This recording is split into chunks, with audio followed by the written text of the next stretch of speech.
اعوذ باللہ من الشیطان الرجیم، بسم اللہ الرحمن الرحیم۔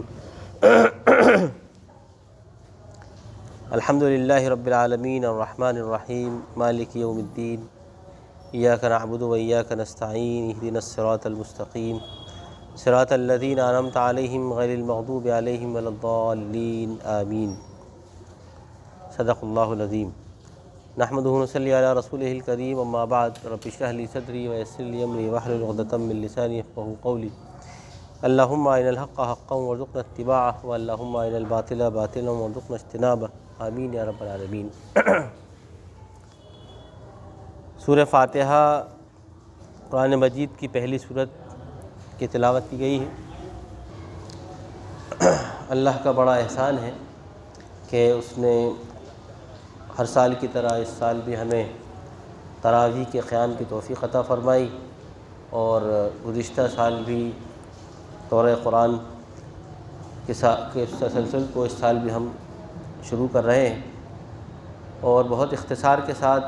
اس میں ترجمے اور بہت اختصار کے ساتھ مختصر تشریح آپ کے گوشے گزار کی جائے گی۔ سورہ فاتحہ قرآن مجید کی پہلی صورت ہے، اور یہ مکے میں نازل ہوئی۔ قرآن مجید کی وہ پہلی صورت ہے جو پوری نازل ہوئی، یعنی اس کے علاوہ جتنی صورتیں ہیں وہ اس کا کچھ حصہ نازل ہوا، بعض کا حصہ بعد میں نازل ہوا، لیکن سورہ فاتحہ پوری صورت اللہ تعالیٰ کی طرف سے نازل فرمائی گئی۔ اس صورت کا مرکزی خیال اور اس کا جو بنیادی عنوان ہے وہ دعا اور جواب دعا کا ہے، کہ یعنی اس میں بندہ اللہ تعالیٰ سے دعا کرتا ہے اور وہ ہدایت اور اللہ تعالیٰ سے توفیق طلب کرتا ہے، اس کے جواب میں اللہ تبارک تعالیٰ اپنے بندے کو یہ پورا قرآن عطا فرما دیتا ہے، یہ کہتے ہوئے کہ ذالک الکتاب لا ریب فیہ، کہ یہ لو کتاب جس کی تم نے اللہ تعالیٰ سے دعا کی تھی، اس میں کوئی شک نہیں ہے، اور وہ ہدایت ہے متقین کے لیے۔ سورہ فاتحہ کو دو حصوں میں تقسیم کیا گیا ہے۔ اس کا پہلا حصہ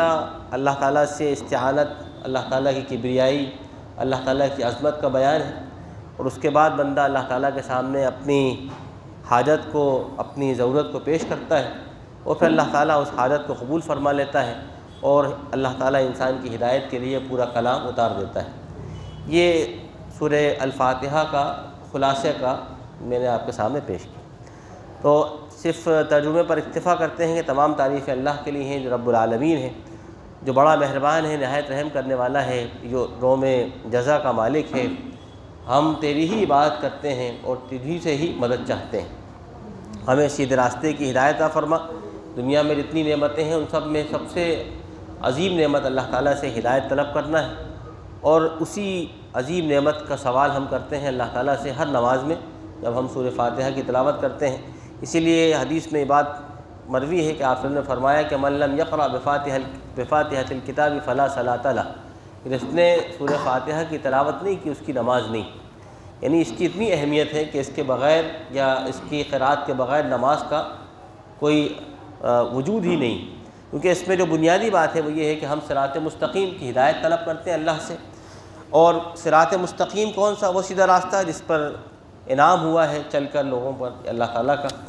نہ کہ ان لوگوں کا راستہ کہ جن پر اللہ کا غضب ہوا ہو، یعنی یہودیوں کا کہ جو بہک گئے، گمراہ ہو گئے، اور نہ ہی عیسائیوں کا کہ جنہوں نے اللہ تعالیٰ کی کبریائی اور اس کی عبدیت اور اس کی یعنی خالقیت کے اندر دیگر خداؤں کو، حضرت عیسیٰ السلام کو اس کا شریک کار ٹھہرا دیا۔ یہ سورہ فاتحہ کا پورا اختصار اور اس کا ترجمہ ہے۔ اب اس کے بعد ہم سورہ بقرہ شروع کرتے ہیں۔ پہلے پارے میں اور دوسرے اور تیسرے پارے کی یہ بڑی صورت ہے، قرآن مجید کی سب سے طویل صورت سورہ بقرہ ہے، اور یہ مدینہ میں ہجرت کے بعد نازل ہوئی، اور ہجرت کے فوراً بعد نازل ہونے والی صورتوں میں سے یہ سورہ بقرہ بھی ہے۔ سورہ بقرہ کے مضامین بہت زیادہ ہیں، اس میں یہودیوں کا تذکرہ ہے، ان کی پوری تاریخ پر اللہ تعالیٰ کی تبصرہ فرمایا گیا ہے، انسانی ہدایت کے لیے، اور جہاں جہاں یہودیوں نے ٹھوکریں کھائی ہیں اور جن غلط اور بدعملیوں کے نتیجے میں دنیا میں اللہ تعالیٰ نے ان کو رائیگاں کر دیا، اس کا تذکرہ کیا گیا ہے، اور اسی کے ساتھ ساتھ پھر امت مسلمہ اور اس کی شہادت کا تذکرہ کیا گیا ہے کہ امت مسلمہ کو اللہ نے ایک عظیم ذمہ داری عطا فرمائی ہے کہ وہ شہادت حق کا فریضہ انجام دے، اور اسی کے ساتھ ساتھ اللہ تعالیٰ نے اس امت مسلمہ کی ایک پوری تاریخ ذکر فرمائی ہے۔ حضرت ابراہیم علیہ السلام کا تذکرہ فرمایا ہے، ان کی اس عظیم محنت کا تذکرہ فرمایا ہے، جس کے نتیجے میں اللہ تعالیٰ نے کعبۃ اللہ کی تعبیر ان سے کروائی، پھر اس کو تمام انسانوں کے لیے گویا کہ قبلہ قرار دیا، اور یہاں سے گویا کہ انسانیت کو ایک خاص اتحاد اور خاص ایک جامعیت اللہ نے عطا فرما دی۔ تو یہ بہت سارے مضامین پر مشتمل یہ سورت ہے سورہ بقرہ۔ اب ان مضامین کا احاطہ ظاہر بات ہے کہ بہت مختصر وقت میں تو نہیں کیا جا سکتا، لہذا چیدہ مقامات سے ان گویا کہ جو باتیں ہیں اللہ تعالیٰ کی وہ ہم پڑھتے ہیں اور آگے بڑھتے ہیں۔ تو شروع کرتے ہیں اللہ کے نام سے جو بڑا ہی مہربان ہے، نہایت رحم کرنے والا ہے۔ سورہ بقرہ کو ابتدا کرنے سے پہلے ان حالات کا بھی تھوڑا جائزہ اپنے ذہن میں رکھیں کہ جن حالات میں یہ سورت نازل ہو رہی ہے۔ ہجرت کرنے کے بعد نبی اکرم صلی اللہ علیہ وسلم جب مدینہ تشریف لے گئے تو مدینہ کے ارد گرد یہودیوں کے قبائل آباد تھے، ان میں بنو قینقاع، بنو نذیر، یعنی اور دیگر جو قبائل تھے وہ آباد تھے۔ تو یہ قبائل جو تھے اصلاً یہ اہل کتاب تھے، تورات کے ماننے والے تھے، اور احکامات جو تورات میں تھے اس پر کچھ نہ کچھ عمل ان کا باقی تھا۔ اس طریقے سے اس زمانے میں مسلمانوں کا جو صورتحال ہے کہ دین کا جو تصور ہمارے ایک بہت دھندلا سا پایا جاتا ہے، جس میں صرف عبادات کی حد تک نماز، روزہ اور حج، زیادہ زکوٰۃ، لیکن جو دین کا ایک پورا مجموعی تصور ہے جس میں تمام انسانوں کے ساتھ رواداری ہے، جس میں حقوق ہیں، بندوں کے حقوق ہیں، جس میں معیشت ہے، جس میں معاشرت ہے، جس میں ایک پورا نظام اجتماعی ہے، یہ چونکہ ایک پورا دین کا جو ایک تکمیلی تصور ہے وہ ہمارے ذہنوں اس طریقے سے اوجھل ہو گیا اور ہم نے چند رسوم کو دین سمجھ لیا۔ اسی طریقے سے جب نبی اکرم صلی اللہ علیہ وسلم نے اپنی دعوت کا آغاز فرمایا تو یہودی اپنی تاریخ کے جس زوال کے دور سے گزر رہے تھے اس میں ان کے ہاں مذہبیت صرف اتنی ہی باقی رہ گئی تھی کہ وہ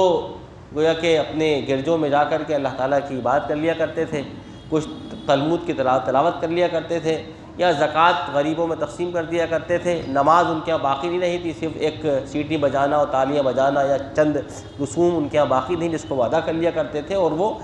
اس بنیاد پر یہ سمجھتے تھے کہ ہم اللہ تعالیٰ کے مقرب ہیں، لہذا ہم روز قیامت بخش دیے جائیں گے۔ یہ بالکل وہی تصور ہے جس کا جیسا کہ تصور ہم نے بنا لیا ہے اللہ تعالیٰ کے متعلق کہ ہم تو مسلمان ہیں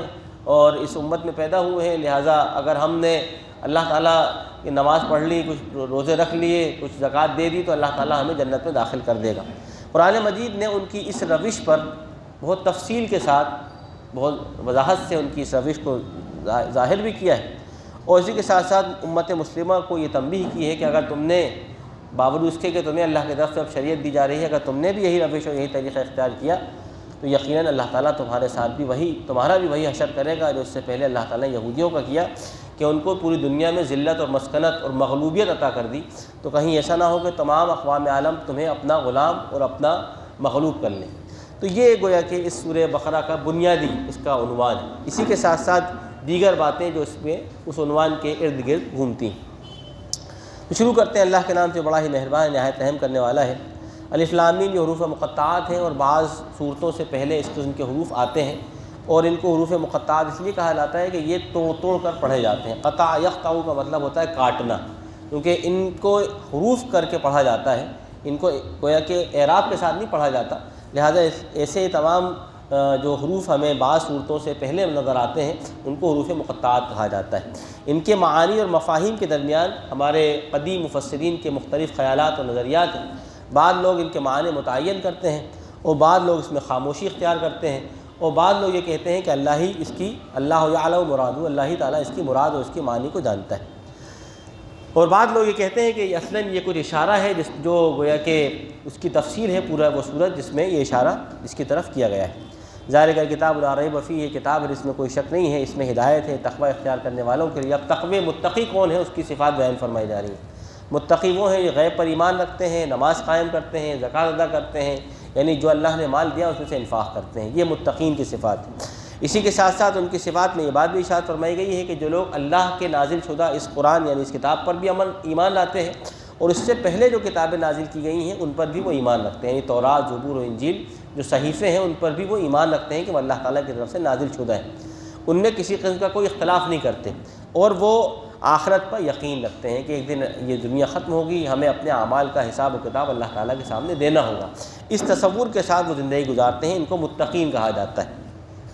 اللہ تعالیٰ نے ان کے بارے میں بات ارشاد فرمائی کہ یہی لوگ اپنے رب کی طرف سے ہدایت پر ہیں اور یہی لوگ کامیابی سے ہمکنار ہونے والے ہیں۔ اس کے علاوہ اللہ تعالیٰ نے اب مومنین کے بالکل متضاد یعنی ایمان کا جو بالکل اپوزٹ ہے وہ کفر ہے، اس کا تذکرہ فرمایا۔ یعنی چیزیں چونکہ اپوزٹ سے پہچانی جاتی ہیں، ایمان ہے تو ایمان کا اپوزٹ کیا ہے تو کفر۔ اب کافروں کا تذکرہ فرماتے ہیں، جن لوگوں نے ان الذین کفروا، جن لوگوں نے اللہ کا انکار کر دیا، جنہوں نے اللہ تعالیٰ کے اس رسول کا انکار کر دیا، اس کی تعلیمات کا انکار کر دیا، ان کے واسطے آئے محمد صلی اللہ علیہ وسلم آپ کے لیے یہ برابر ہے کہ آپ ان کو ڈرائیں یا نہ ڈرائیں، وہ ایمان نہیں لائیں گے۔ پھر اللہ تعالیٰ فرماتا ہے کہ اللہ تعالیٰ نے ان کے کفر کے نتیجے میں ان کے دلوں پر، ان کے کانوں اور آنکھوں پر مہر کر دی ہے، لہٰذا آپ ان کے سامنے حق کتنا ہی وضاحت سے بھی بیان کرنا کیوں نہ کر دیا جائے، یہ حق ان کے ذہنوں اور کانوں کو اپیل نہ کر سکے گا، کیونکہ ان کے دلوں میں اصلاً ایک بیماری ہے جس کو قرآن نے نفاق سے تعبیر کیا ہے۔ نفاق کا مطلب یہ ہے کہ آدمی کے ظاہر اور باطن میں اختلاف، یعنی جیسا اس کا باطن ہو ویسا اس کا ظاہر نہ ہو، یا جیسا وہ دیندار بظاہر نظر آتا ہو لیکن باطن میں وہ بالکل اللہ کا نافرمان ہو۔ تو اللہ تعالیٰ یہاں پر پہلے منافقین کا تذکرہ فرمایا، یہ کہہ کر کہ لوگوں میں سے کچھ ایسے ہیں جو یہ سمجھتے ہیں کہ وہ مومن ہیں، اللہ کے نزدیک ان کا کوئی ایمان نہیں، وہ تو لوگوں کو دھوکہ دینے کے لیے اپنے ایمان کا اظہار کر رہے ہیں، وہ صرف اپنی جانوں کو دھوکہ دے رہے ہیں، لیکن ان کو اس بات کا شعور نہیں ہے کہ وہ اللہ تعالیٰ کو کیا دھوکہ دیں گے۔ یعنی منافق جو ہے وہ اپنے ایمان کے اظہار سے اللہ کو دھوکہ نہیں دے سکتا۔ عام سادہ لوہ قسم کے مسلمان اور انسان تو اس کے ایمان کے جھانسے میں آ سکتے ہیں، لیکن اللہ تعالیٰ جو علیم بما فی الصدور ہے، جو تمام تینوں کے علوم سے واقف ہے، وہ ظاہر بات ہے کہ ایمان و نفاق سے وہ اس پر وہ چیز واضح ہے۔ اللہ تعالیٰ فرماتا ہے کہ ان کے دلوں میں ایک بیماری ہے، اللہ نے ان کی بیماری میں اور اضافہ کر دیا، یعنی ان کا نفاق بڑھتا جائے گا اور وہ سمجھتے رہیں گے دنیا میں بڑے کامیاب ہیں اپنے اس ظاہری ایمان کی وجہ سے، لیکن اللہ تعالیٰ کیا وہ منافق ہیں، ان کے واسطے دردناک عذاب ہے جو ان کے جھٹلانے کے نتیجے میں۔ ان منافقین سے جب کہا جاتا ہے کہ دیکھو زمین میں فساد نہ مچاؤ، یہاں پر فساد جو ہو قرآن مجید منافقین کو کہتا ہے، مفسد وہ اس لیے کہتا ہے کیونکہ اصلاً وہ دھوکہ دے رہے ہیں، اپنا ایمان کا لبادہ اوڑھ کر کے، ایمان کا چوغا پہن کر کے، ایک حیت بنا کر کے وہ لوگوں کو دھوکہ دے رہے ہیں اپنے دینداری کا، جبکہ وہ دیندار نہیں ہے، وہ اللہ کو دھوکہ نہیں دے سکتے، وہ مومین کو دھوکہ نہیں دے سکتے۔ تو گویا کہ یہ فساد ہے جو وہ زمین میں مچا رہے ہیں۔ جب ان سے کہا جاتا ہے کہ یہ دھوکہ نہ دو، زمین میں فساد نہ مچاؤ، تو کہتے ہیں کہ ہم تو اصلاح کر رہے ہیں، ہم تو نیکی کام کر رہے ہیں، لیکن اللہ تعالیٰ فرماتا ہے یہی لوگ فساد مچانے والے ہیں، لیکن ان کو اس بات کا شعور نہیں ہے۔ جب ان سے کہا جاتا ہے کہ جیسے کہ عام انسان ایمان لائے ہیں، یعنی ایمان کا جو تقاضا ہے ان تقاضوں کو پورا کرو، ایمان کے لیے اپنی جان و مال کو خرچ کرو، ایمان کے لیے اپنی قوتیں صرف کرو، اپنا وقت لگاؤ،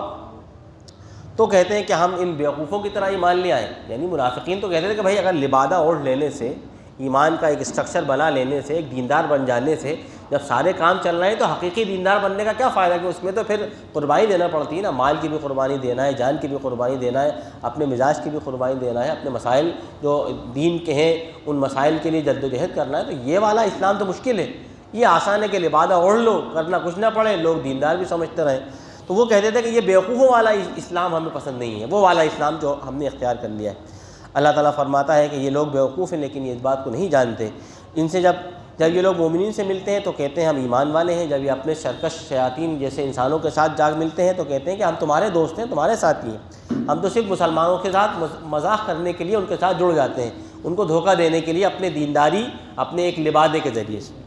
اللہ تعالیٰ ایسے لوگوں کے ساتھ استہزاء کر رہا ہے اور وہ ان کو سرکشی میں اور بڑھا رہا ہے، جس میں وہ اوندھے منہ اور بھٹکتے چلے جا رہے ہیں۔ یہ وہ لوگ ہیں جنہوں نے گمراہی کو ہدایت کے بدلے میں پسند کیا، یعنی گمراہی کو یہ ترجیح دیتے ہیں ہدایت کے مقابلے میں۔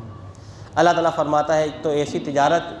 کیا نقصان فائدہ پہنچائے گی کہ جو آدمی خسارے کی تجارت کر رہا ہو۔ ان کی مثال تو ایسی ہے کہ جس کے ایک شخص کے جس نے آگ جلائی، اب یہاں پر اس شخص سے مراد نبی اکرم صلی اللہ علیہ وسلم کی ذات ہے۔ جب آپ تشریف لائے تو جس وقت آپ مبعوث ہوئے تو اس وقت دنیا میں ہر طرف گمراہی کا اندھیرا تھا، اللہ کے رسول اکرم صلی اللہ علیہ وسلم نے ہدایت کی شمع روشن کی۔ قرآن کہتا ہے استوقد نارا، کہ آپ نے آگ روشن کی، فلما اضاءت، اور پھر جب آپ کی ہدایت سے چار دہان عالم میں شور اور نور برپا ہو گیا، ہر طرف ہدایت کی شمع جلنے لگی اور لوگ آپ صلی اللہ علیہ وسلم کی ہدایت اور آپ صلی اللہ علیہ وسلم کی دعوت پر دیوانہ وار اس کو قبول کرنے لگے، یعنی گویا کہ آپ کی ہدایت نے پورے ماحول کو روشن کر دیا۔ اللہ تعالیٰ نے ان منافقین کی نگاہوں کے سے روشنی کو سلب کر لیا۔ اب روشنی سب طرف موجود ہے لیکن میری نگاہیں کے اندر وہ بصارت ہی نہیں ہے، میری بصیرت قوت ہی نہیں ہے، تو میں کیا دیکھوں گا اس روشنی کو۔ تو قرآن یہ فرماتا ہے کہ اللہ تعالیٰ نے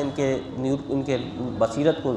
اٹھا لیا اور ان کو اسی ظلمتوں میں چھوڑ دیا کہ ان کو کچھ نظر نہیں آتا، یہ گونگے بہرے اور اندھے ہیں اور یہ اب اللہ کی ہدایت کی طرف نہیں لوٹیں گے۔ یا پھر اللہ تعالیٰ نے ان کی مثال بیان کی ہے کہ آسمان سے زور کا بارش پانی گرا، جس میں کچھ تاریکی بھی ہے اور کچھ گرج بھی ہے اور کچھ چمک بھی ہے، اور یہ اس چمک اور گرج کے خوف سے اپنے کانوں میں انگلیاں ڈال رہے ہیں۔ تو ظاہر بات ہے جب اسلام آیا تو اسلام نے تقاضے کیے کہ بھائی اپنے مال کو خرچ کرو، تو یہ ان کو رعد سے تعبیر کیا کہ گویا کہ گرج ہے۔ اسلام تو آیا، روشنی تو وہ دے رہا ہے، لیکن وہ کہہ رہا ہے کہ یہ تقاضا بھی ہے، مال خرچ کرو، جان خرچ کرو، اپنی خواہشات کو پیچھے کرو، اللہ تعالیٰ کے دین کو آپ جو ہے وہ اولیت دو۔ تو یہ رعد اور برق کے طلح سے ان کو ایسا محسوس ہوتا ہے کہ اس کی سوائق یعنی موت کے ڈر سے یہ اپنے کانوں میں انگلیاں ڈال لیتے ہیں۔ اللہ تعالیٰ احاطہ کیے ہوئے کافروں کو قریب ہے کہ بجلی ان کی نگاہوں کو چک لے۔ اللہ تعالیٰ فرماتا ہے کہ جب تھوڑی روشنی ہوتی ہے، کلما اضاء لہم، جب اللہ تعالیٰ ان کے لیے واسطے ہدایت منور کرتا ہے تو یہ اس میں چلنے لگتے ہیں۔ وَإِذَا أَظْلَمَ عَلَيْهِمْ، لیکن جیسے ہی تاریکی ہوتی ہے تو فوراً کھڑے ہو جاتے ہیں۔ جیسے کہ آپ رات کے جنگل میں کہ رات کی تاریکی میں سفر کر رہے ہیں اور بجلی چمکتی ہے تو راستہ تھوڑی دیر نظر آتا ہے، آدمی چلتا ہے، پھر بجلی کل ہو جاتی ہے، ختم ہو جاتی ہے تو پھر آدمی رک جاتا ہے۔ تو منافقین کا معاملہ ایسے ہی کہ جہاں دیکھا ہے دین کا فائدہ تو فوراً چلنے لگے، جہاں دیکھا کہ دین سے کوئی فائدہ نہیں ہے فوراً اپنی جگہ پر وہ کھڑے ہو گئے کہ یار اب آگے نہیں بڑھنا ہے، آگے بڑھا تو نقصان ہے۔ تو یہ ان کی کیفیت ہے۔ اللہ تعالیٰ چاہے تو ان کی نگاہوں ان کی بصارتوں کو زائل کر دے، بے شک اللہ تعالیٰ ہر چیز پر قادر ہے۔ اے لوگوں، اب تم اپنے رب کی عبادت کرو، تم اپنے رب کی بندگی اختیار کرو جس نے تم کو پیدا کیا اور تم سے پہلے بھی لوگوں کو پیدا کیا تاکہ تمہارے اندر صفت تقویٰ پیدا ہو۔ اللہ ہے وہ جس نے تمہارے واسطے زمین کو بچھونا اور آسمان کو ایک عمارت بنایا، آسمان سے اللہ نے پانی نازل فرمایا، اس سے اللہ تعالیٰ نے بے شمار ثمرات پیدا کیے تمہارے رزق کے واسطے۔ فلا تجعلوا للہ اندادا، لہٰذا تم اللہ تعالیٰ کے واسطے کسی اور کو خدا نہ بناؤ اللہ کے علاوہ، جبکہ تم یہ بات جانتے ہو کہ اللہ کے علاوہ دنیا میں کوئی خالق و قادر نہیں۔ اگر تم اس معاملے میں شک میں مبتلا ہو کہ یہ کلام اللہ کا نہیں ہے، یہ آپ صلی اللہ علیہ وسلم نے خود گڑھ لیا ہے، تو اگر تم اس معاملے میں کوئی شک و شبہ ہے تو لے آؤ اس جیسی کوئی صورت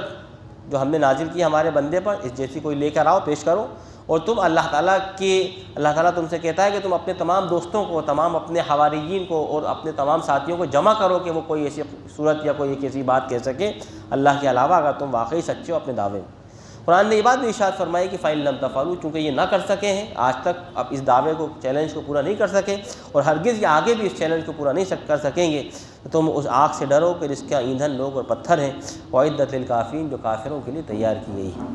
تو یہ اللہ تعالیٰ ارشاد فرما رہا ہے۔ اللہ تعالیٰ فرماتا ہے مومنین جو نیک عمل کر رہے ہیں ان کو خوشخبری دیجیے کہ ان کے واسطے ایسی جنتیں ہیں جن کے نیچے سے نہریں بہتی ہیں، جب بھی ان کو جنت میں کوئی پھل چکھایا جائے گا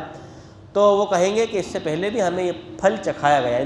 جنت میں جو بے شمار نعمتیں ہوں گی وہ دنیا سے ملتی جلتی ہوں گی، یعنی ہو سکتا ہے کہ وہاں بھی آم کی شکل کا کوئی پھل ہو، کیلے کی شکل کا بھی کوئی خاص قسم کا کوئی پھل ہو، لیکن اس کا ذائقہ، اس کا مزہ ہو سکتا ہے کہ وہ بہت دوبالا ہو۔ تو انسان کہے گا اس یہ تو پھل ہم نے پہلے بھی کھایا ہے، لیکن جب وہ اس کو چکھے گا تو وہ کسی اور جہان میں چلا جائے گا، اس جیسا تو مزہ۔ تو یہ اللہ تعالیٰ فرماتا ہے اتو بہ متشابہہ، ان کو اس معاملے میں ایک شبہ ہو جائے گا، کچھ تشابہ پیدا ہو جائے گا۔ اللہ تعالیٰ ان کو وہاں پر نیک جوڑے عطا فرمائے گا جو پاکیزہ ہوں گے، یعنی جن کی فطرت پاکیزگی پر ہوگی اور جو اللہ تعالیٰ کی عبودیت اور اللہ تعالیٰ کی گویا کہ غلامی میں سراپا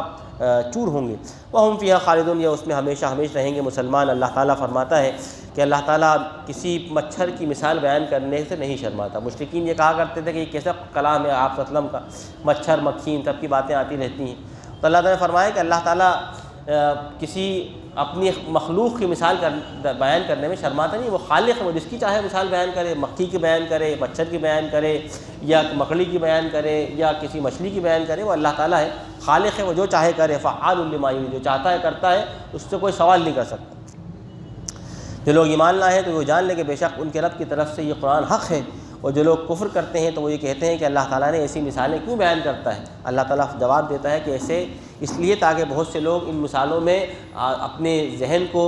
زبردستی ایکسرسائز کر کے گمراہ ہو جائیں، اور اللہ تعالیٰ انہی مثالوں کے ذریعے سے بے شمار لوگوں کو ہدایت دیتا ہے، اور نہیں گمراہ ہوتے ان مثالوں پر غور کر کے مگر وہی لوگ جو فاسق ہیں، جن کے دلوں میں اللہ کی نافرمانی، وہی اصلاً ان مثالوں کے اندر سوال قائم کر کے اپنے فسق کے نتیجے میں گمراہ ہو جاتے ہیں، ورنہ مومنین صادقین ان مثالوں کے ذریعے سے ایمان میں اور تازگی محسوس کرتے ہیں۔ جو لوگ اللہ تعالیٰ کے وعدوں کو ٹھکرا دیتے ہیں جبکہ ان سے وعدہ کیا گیا تھا کہ اب اللہ کے وعدے کو پورا کرو، اور اللہ تعالیٰ کے ان احکامات کو جن کو جوڑنے کا حکم دیا گیا تھا ان احکامات کو توڑ دیتے ہیں، یہ لوگ اصلاً دنیا میں فساد مچانے والے ہیں، یہی لوگ خسارے نے۔ تم اللہ تعالیٰ کا کیسے انکار کرتے ہو؟ ہاؤ کین یو، یہ کیسے پاسبل ہے کہ تم اللہ تعالیٰ کا انکار کر سکو جبکہ تم مردہ تھے، تمہاری کوئی حیثیت نہیں تھی۔ اللہ نے تمہیں زندگی، ایک وقت تھا کہ تمہاری دنیا کے اندر کوئی حیثیت نہیں تھی، پھر اللہ نے تمہیں زندگی بخشی، تمہاری گوشت تمہارا پورا جسم بنایا، پھر اللہ تعالیٰ تمہیں موت دے دے گا، پھر زندہ کرے گا، پھر تمہیں اسی کی طرف لوٹ کر جانا ہوگا۔ هو الذی خلق لکم ما فی الارض جمیعا، وہی جس نے تمہارے واسطے تمام زمین کو تخلیق فرمایا، پھر وہ آسمان کی طرف مستوی ہوا اور اس کو 7 آسمان میں گویا کہ اللہ نے برابر کر دیا، اور وہ ہر چیز کو جاننے والا ہے۔ اب یہاں اس کے بعد حضرت آدم علیہ السلام کی خلافت اور ان کی تخلیق کا تذکرہ فرمایا گیا کہ اللہ تبارک تعالیٰ نے آدم علیہ السلام کو ایک مٹی کے پتلے میں روح پھونک کر کے ان کو جلا بخشی، پھر اللہ تعالیٰ نے ان کو اپنی نیابت اور خلافت کے ایک بہترین گویا کہ ایک مرتبے سے نوازا۔ یعنی اس وقت انسان جو ہے وہ اللہ کا نائب ہے، کیونکہ وہ اللہ کا خلیفہ ہے۔ اسی لیے جب اللہ تعالیٰ نے حضرت آدم علیہ السلام کی پتلے خاکی کو بنایا اور فرشتوں سے کہا کہ اب عنقریب ایک انسان میں بنانے والا ہوں جو دنیا میں جا کر کے میری نیابت کرے گا، میرے مطابق دنیا کا کام کاج سنبھالے گا اور دنیا کو چلائے گا، تو فرشتوں نے کہا کہ ایسا نہ ہو کہ کہیں یہ آدم دنیا میں جا کر کے فساد مچائے اور قتل و غارت گری کرے اور بغاوت کرے اور دنیا کا جو ہے ماحول تباہ و بالا کر دے۔ ہم ہے کافی، اللہ تعالیٰ آپ کی حمد بھی کر رہے ہیں، آپ کی تقدیس بھی کر رہے ہیں۔ اس پر اللہ تعالیٰ نے فرمایا کہ نہیں، انی اعلم ما لا تعلمون، مجھے معلوم ہے کہ جو تم نہیں جانتے۔ لہٰذا پھر اللہ تعالیٰ نے حضرت آدم علیہ السلام کے پتلے میں روح پھونک دی۔ آدم علیہ السلام جب جی اٹھے تو اللہ تعالیٰ نے تمام فرشتوں کو حکم دیا کہ آدم خاکی کا تم سجدہ کرو۔ تمام ہی فرشتوں نے سجدہ کیا سوائے شیطان کی، اس نے سجدہ کرنے سے انکار کیا کیونکہ وہ اصلاً جناتوں میں سے تھے، اور اس نے یہ بات کہی کہ آپ نے مجھے پیدا کیا ہے مٹی سے، مجھے پیدا کیا آگ سے، اس کو پیدا کیا مٹی سے، کبھی بھی آگ مٹی سے طاقتور ہے، لہذا وہ اس کے سامنے سجدہ ریز نہیں ہوگی۔ اللہ تعالیٰ نے آدم علیہ السلام کی جو مرتبت ہے، آدم علیہ السلام کو جو اللہ نے عظیم مرتبہ دیا، اس کی وجہ یہ تھی کہ وہ اللہ نے ان کو علم عطا فرمایا۔ علم آدم الاسماء کلھا، اللہ نے آدم علیہ السلام کو تمام ہی چیزوں کے نام سکھا دیے، اور پھر فرشتوں کے سامنے ان کو امتحان کے لیے پیش کر دیا گیا۔ فرشتوں نے سے بھی اللہ نے سوال کیا، حضرت آدم علیہ السلام سے بھی اللہ نے سوال کیا، آدم علیہ السلام نے ان تمام سوالات کا جواب دیا۔ فرشتے بہت سے سوالات کا جواب نہ دے سکے، لہٰذا اسی طریقے سے اللہ نے آدم علیہ السلام کی فضیلت اور ان کی عظمت کو ثابت کر دیا۔ پھر سجدے کا موقع آیا تو لہٰذا تمام فرشتوں نے سجدہ کر لیا سوائے ابلیس کے، اس نے انکار کر دیا۔ اس کے بعد پھر ابلیس کو اللہ تبارک تعالیٰ نے جنت سے نکال دیا، اور آدم علیہ السلام اور آپ کی بیوی حوا وہیں جنت میں رہیں، اور پھر اللہ تعالیٰ نے ان کی امتحان کے لیے، اب آدم علیہ السلام کا امتحان اللہ تعالیٰ نے لیا اور یہ کہا کہ دیکھو ایک درخت ہے، اس درخت کے قریب نہ جانا۔ آدم علیہ السلام کو شیطان نے کسی طریقے سے وسوسہ انگیزی کر کے پھسلا لیا، اور انہوں نے اس درخت کو چکھ لیا یا اس کو چھو لیا، یا جو کہہ سکتے ہیں کہ اس کو استعمال کر لیا۔ لہذا اللہ تعالیٰ نے ان کی اس سے نافرمانی کے نتیجے میں ان کو جنت سے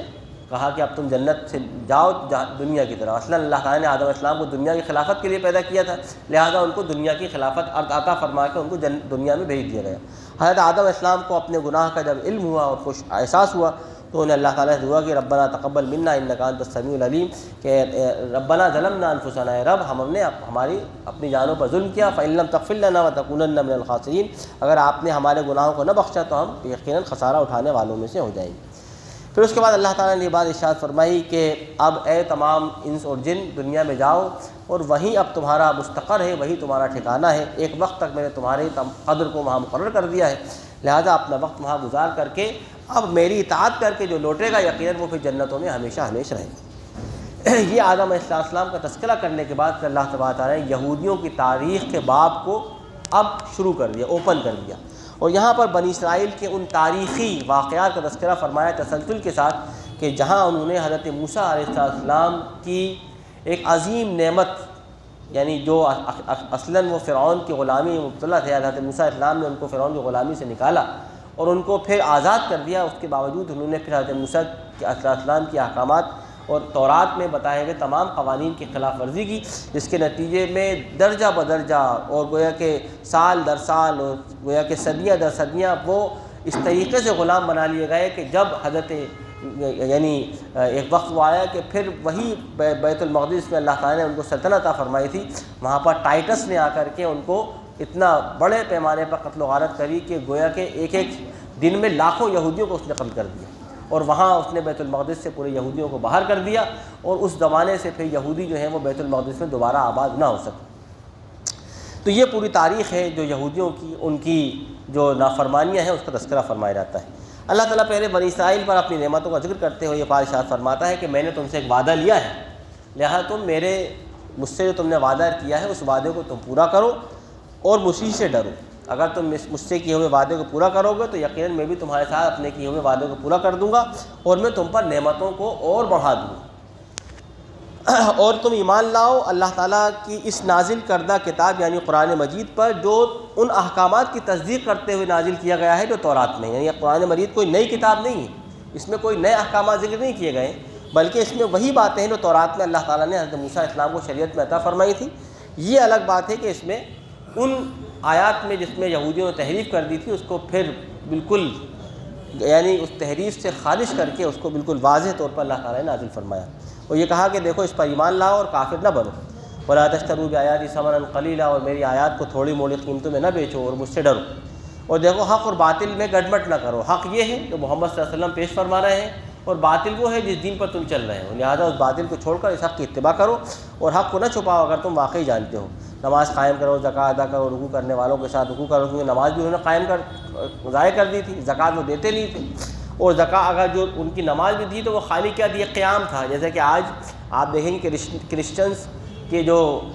مطلب عبادت خانے ہیں اس میں کیا ہوتا ہے، ایک پریئر ہوتی ہے، اور پریئر میں صرف قیام ہوتا ہے، جب پادری کھڑا ہوتا ہے بائبل پڑھتا ہے تو لوگ کھڑے ہو جاتے ہیں، سن لیتے ہیں، یہ قیام ہے جو ان کا باقی رہا، لیکن ان کے رکوع و سجود سب ختم ہو گئے۔ قرآن مجید نے فرمایا کہ نہیں، رکوع کرو رکوع کرنے والوں کے ساتھ، یعنی نماز وہ ہو جس میں رکوع۔ پھر اللہ تعالیٰ نے وہ بات ارشاد فرمائی کہ یہودیوں کی سب سے بڑی خامی کا تذکرہ فرمایا، وہ یہ خامی ہے کہ تم لوگوں کو تو بڑی نیکی کی تعلیم دیتے ہو، لوگوں کو تو بڑے اچھے درس دیتے ہو، لوگوں کو تو بڑے دین کے واعظ کہتے ہو، بڑی نصیحتیں کہتے ہو، اور تمہاری پوری زندگی خود اس دین کی نصیحت اور دین کے پندار سے خالی ہے۔ تم لوگوں کو دیندار بننے کا حکم دیتے ہو، تم خود دیندار نہیں، تم لوگوں کو حلال اور حق کمانے کے حکم دیتے ہو، تم جو ہے خود لوگوں کے مال کھسوٹ کر کے کما رہے ہو، تم لوگوں سے جو ہے اپنے آپ کو مجبور بن کر کے ان کی زکوٰۃ وصول کر رہے ہو، تو یہ تم کیا کر رہے ہو؟ أَتَأْمُرُونَ النَّاسَ بِالْبِرِّ، تم لوگوں کو نیکی کا حکم دیتے ہو اور تم اپنے آپ کو بھول جاتے ہو، اور تم اللہ تعالیٰ کی آیات کو اینڈ بینڈ اور یوں کہہ سکتے ہیں کہ بالکل تھوڑی موڑی قیمتوں پر بیچ رہے ہو۔ قرآن یہودی یہ کرتے تھے کہ فتاویٰ اور گویا کہ مسائل کے اندر لوگوں کے خیال کرتے ہوئے مسائل کو تبدیل کر دیا کرتے تھے۔ کچھ یہی حالات جو ہیں اس وقت ہماری ملت کے بھی، کہ ہمارے ہاں بھی لوگوں کو دیکھ کر کے اور ان کے اسٹیٹس کو دیکھ کر کے مسئلے بتائے جاتے ہیں، اور اس میں گویا کہ تعویل کر کے اور حیلہ کر کے جائز کو ناجائز اور ناجائز کو جائز کر لیا جاتا ہے۔ تو یہ قرآن فرماتا ہے وَإِيَّايَ فَاتَّقُونَ، اور مجھ سے ڈرو، اور دیکھو حق اور باطل میں تلبیس مت کرو اور حق کو نہ چھپاؤ، جبکہ تم جانتے ہو، نماز قائم کرو، زکوٰۃ ادا کرو، اور تم رکوع کرنے والوں کے ساتھ رکوع کرو۔ اور اللہ تعالیٰ فرماتا ہے کہ تم لوگوں کو نیکی کا حکم دیتے ہو، اپنے آپ کو بھول جاتے ہو، جبکہ تم قرآن مجید جبکہ تم تلاوت کتاب کرتے ہو، کیا تم سمجھتے نہیں ہو؟ صبر کے ساتھ اللہ تعالیٰ فرماتا ہے صبر سے تم اپنی مدد مانگو، یعنی صبر ایک ایسی قوت ہے انسان کی کہ انسان اگر اس سے استعانت طلب کرے گی، اصلاً جب انسان میں صبر نہیں ہوتا تب پھر وہ چیزوں کے ساتھ خرید و فروخت کا معاملہ کرتا ہے۔ آدمی کا پاس پیسے نہیں ہیں، اس نے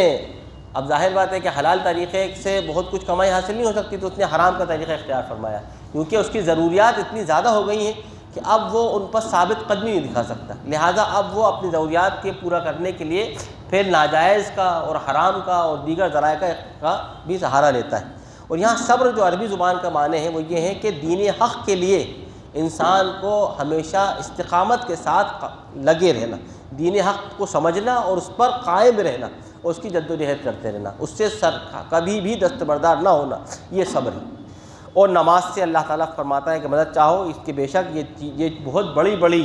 گویا کہ عظمتیں ہیں، بڑی چیزیں ہیں یہ، اور الا علی الخاشعین، سوائے خاشعین کے لیے کے واسطے تو یہ ان میں اتنی زیادہ یہ نہیں ہے کہ آدمی اس پر وہ نہ کر سکے، لیکن عام لوگوں کے لیے اس پر عمل کرنا بہت مشکل ہے۔ الذین یظنون انہم ملاقو ربہم، وہ لوگ جو اللہ سے ملاقات کا یقین رکھتے ہیں، اور وہ لوگ جو اللہ تعالیٰ کی طرف لوٹیں گے۔ اے اسرائیل، اے بنی اسرائیل جو ہے اصلاً یہودیوں کا یعنی حضرت یعقوب علیہ السلام کا جو لقب ہے وہ اسرائیل ہے، اور ان کے بیٹوں کو بنی اسرائیل کہا جاتا ہے، کیونکہ حضرت یعقوب علیہ السلام کو اللہ نے 12 بیٹے عطا فرمائے، اس وجہ سے ان کو بنی اسرائیل کہا جاتا ہے۔ تو اللہ تعالیٰ فرماتا ہے کہ اے یعقوب کے بیٹوں، یعنی یہ بنی اسرائیل، میری نعمت کو یاد کرو جو میں نے تم پر کی تھی، اور میں نے تم کو تمام جہانوں پر فضیلت عطا فرمائی تھی۔ واتقوا یوما، اور دیکھو اللہ سے ڈرو، اور واتقوا یوما، اور ڈرو اس دن سے کہ اس دن کوئی نفس کسی نفس سے کام نہ آئے گا۔ یعنی آج تم ایک دوسرے سے مل کر کے تم خوب دین کو دنیا داری میں تبدیل کر رہے ہو، آج تم ایک دوسرے کی کمک کر رہے ہو، روز قیامت ایسا بھی ہوگا کہ جب کوئی شخص کسی کے کام نہ آئے گا۔ ایک قرآن کہتا ہے یوم یفر المرء من اخیہ، کہ اس دن ایک آدمی اپنے بھائی کو دیکھ کر بھاگا، کہیں ایسا نہ ہو کہ مجھ سے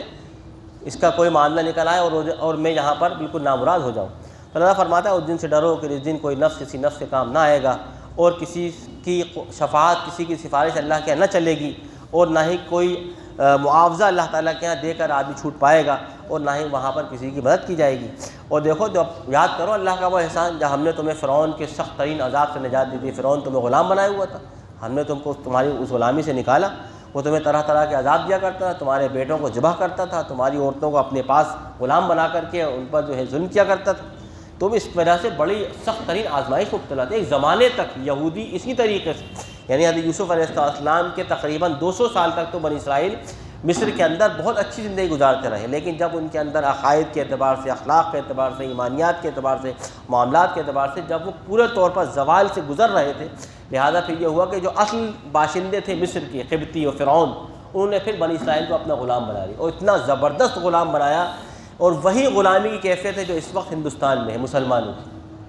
جس طریقے سے مسلمانوں سے کام لیا جا رہا ہے اس وقت ہندوستان کے اندر، بالکل یہی کیفیت تھی کہ فرعون ان سے یہی کام لیتا، جھاڑو دلوا رہا ہے، پوچھے لگوا رہا ہے، کام کروا رہا ہے، ان کو کھانے کو نہیں تھا، ان کے پاس پینے کو نہیں تھا، ان کے پاس گھر موجود نہیں تھے، ان کے پاس کوئی چیز موجود نہیں تھی، وہ ذلت اور مسکنت کی زندگی گزار رہے تھے، اور وہ غلام بنے ہوئے تھے، اور یہاں تک کہ کیفیت تھی کہ ان کے بیٹے قتل کو وہ جو ہے زبردستی قتل کر دیا تھا، کہیں ایسا نہ ہو کہ زیادہ لڑکے پیدا ہو جائیں تو ہمارے مقابلے میں جو ہے کوئی فوج جمع نہ کرنے بنی اسرائیل، تو آدمیوں کو مار دو اور عورتوں کو جو ہے غلام بنا کے رکھو تاکہ جب تک چاہے ہم ان کا استحصال کر سکیں۔ قرآن اسی کی طرف اشارہ فرما رہا ہے کہ وہ تمہارے بیٹوں کو ذبح کر رہا ہے، تمہاری عورتوں کو قتل کر دیا، اور تمہاری عورتوں کو زندہ کرتا تھا، تم اس میں بڑی آزمائش میں مبتلا تھے، دیکھو ہم نے تمہیں اس آزمائش سے نکالا۔ جیسے کہ اس وقت ہندوستان میں مسلمان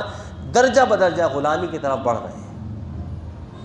ان کا نہ کوئی وقار موجود ہے، نہ ان کے پاس کوئی علم موجود ہے، نہ ان کے پاس کوئی سیاسی قوت موجود ہے، نہ ان کے پاس کوئی معاشی قوت موجود ہے۔ جس طریقے سے در در بھٹک رہے ہیں، یہ وہی صورتحال جو اس سے پہلے فرعون نے بنی اسرائیل سے کر دی تھی۔ تو اس کی طرف اللہ تعالیٰ فرمایا تم، یعنی قرآن مجید ان حالات میں جو اس وقت ہندوستان میں پیش آ رہے ہیں وہ ہمیں نصیحت کر رہا ہے کہ تم اپنی حالات کو سدھارو، ورنہ تمہاری بھی یہی حیثیت ہوگی جو اس سے پہلے فرعون نے بنی اسرائیل کی کر دی تھی۔ تو اللہ تعالیٰ فرماتا ہے وَإِذْ فَرَقْنَا بِكُمُ الْبَحْرَ، اور نیک اللہ تعالیٰ کی نعمت یہ تھی کہ دیکھو ہم نے سمندر کو پھاڑ دیا، فرعون نے پیچھا کیا حضرت موسیٰ کا اور بنی اسرائیل کا، سب آپ نے جو ہے دریائے نیل میں ڈال دی، اور پھر وہاں اس کے بعد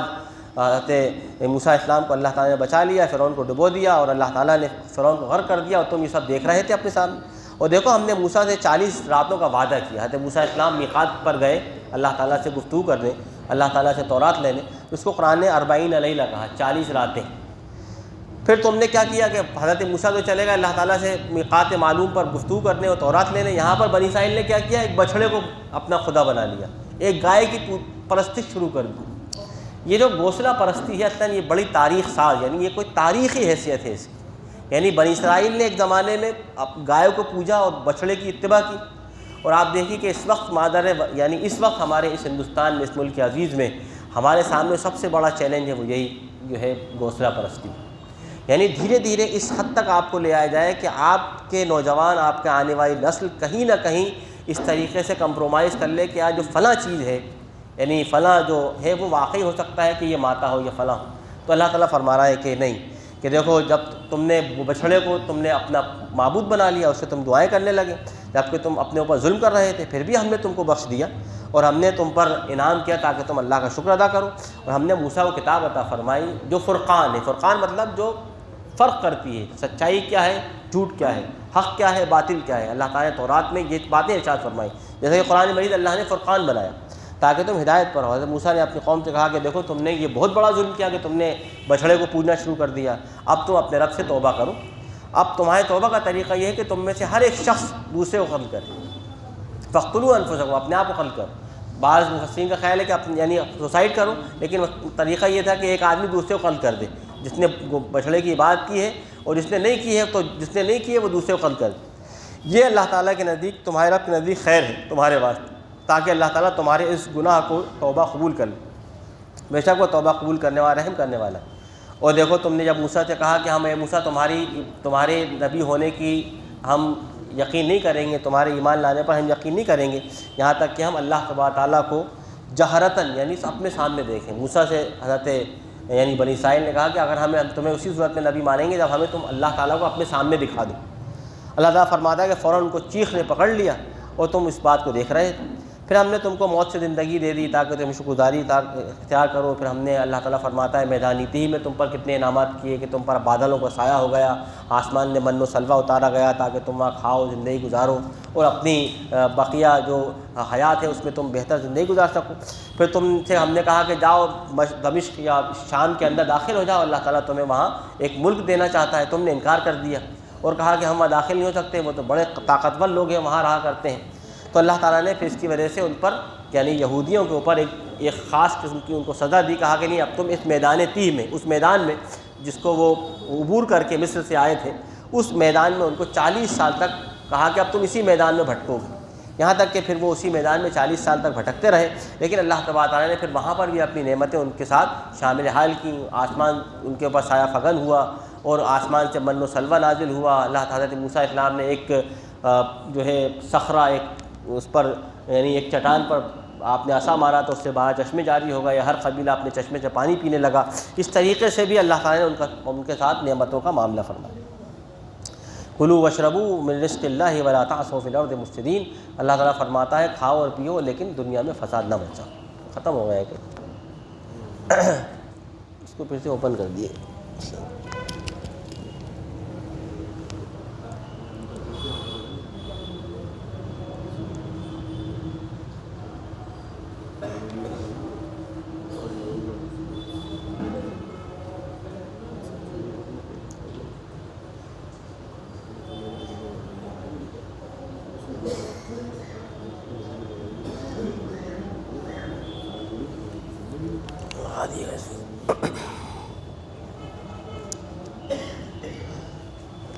بسم اللہ الرحمن الرحیم۔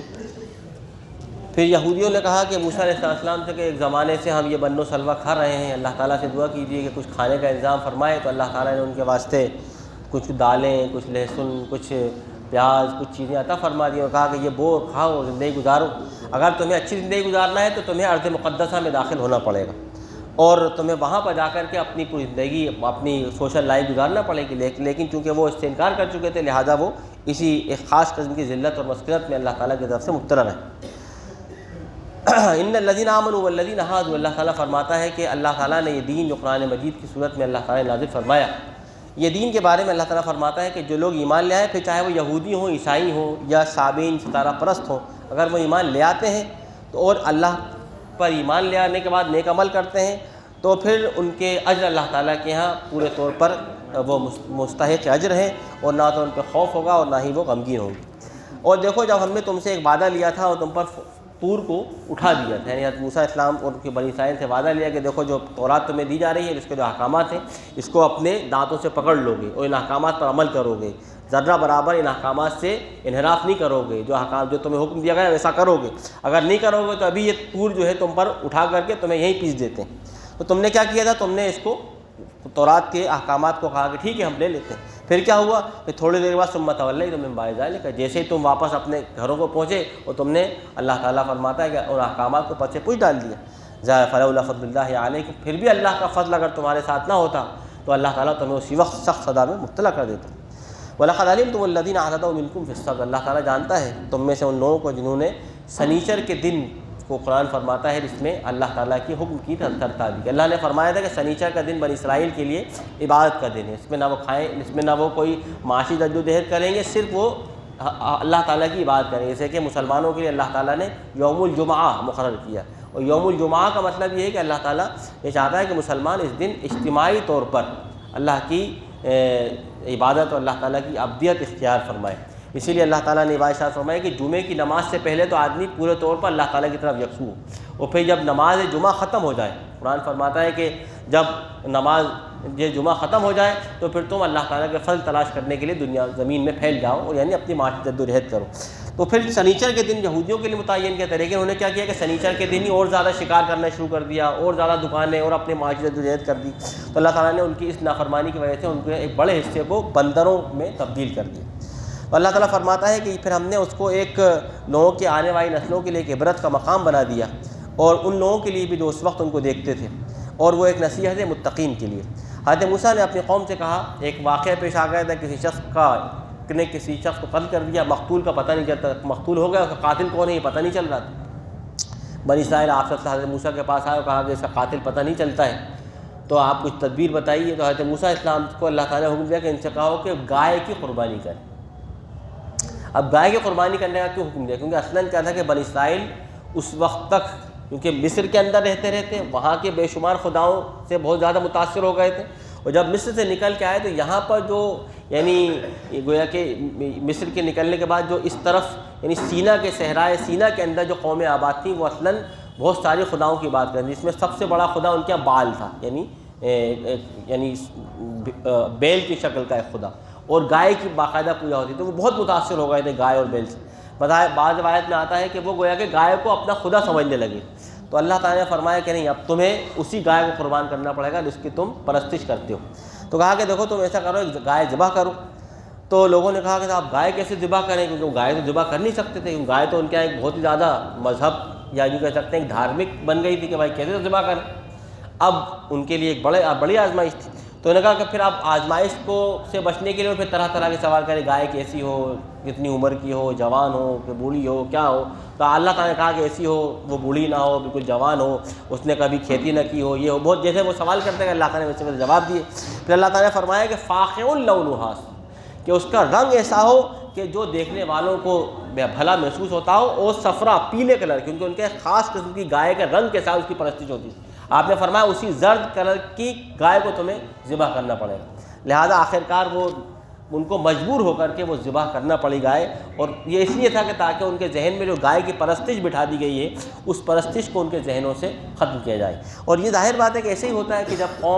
جب کوئی امت ایک زمانے تک کسی خاص قسم کے عقائد و نظریات میں مبتلا رہتی ہے، وہ مغلوب بھی رہتی ہے، تو دھیرے دھیرے اس کی نسلیں جو ہیں اصل بنیادی توحید اور اس کی اصل بنیادی جو توحید کے تقاضے وہ بھول جاتی ہے اور مظاہر کو پوجنے لگتی ہے۔ جیسا کہ آج ہمارے ہاں اس وقت ہندوستان کے اندر جو حالات ہیں، اگر ہم بار بار قرآن مجید سے اور بار بار احادیث رسول کا مطالعہ نہ کریں، اس کو نہ پڑھیں، تو ہماری آنے والی نسلوں کو بھی پتہ چل جائے گا، کیونکہ اس طریقے سے ماحول ہندوستان میں ہے کہ ہر طرف گائے کو ماتا، اور ظاہر بات ہے کہ ہمارے بچے بھی وہی سن رہے ہیں، تو دھیرے دھیرے ان کے ذہن میں بھی ہوگا ایسا تو نہیں تھا، یہ واقعی کوئی مذہبی جس کا بھی کوئی رخ ہے اور مذہب میں اس کی بھی کوئی حیثیت ہے، تو تھوڑے ایسا نہیں ہوتا کہ ابھی ہو جائے گا، یہ ہو سکتا ہے 50-60 سال کے بعد ذہنوں میں یہی چیز پیدا ہو جائے اور آئندہ آنے والی نسلوں کے اندر اس کا کوئی تصور قائم ہو جائے۔ تو اس لیے قرآن مجید کو مستقل پڑھنا، بار بار اس کا دور کرنا، احادیث کو پڑھنا، تاکہ ہم اپنی اصل حقیقت سے واقف رہیں۔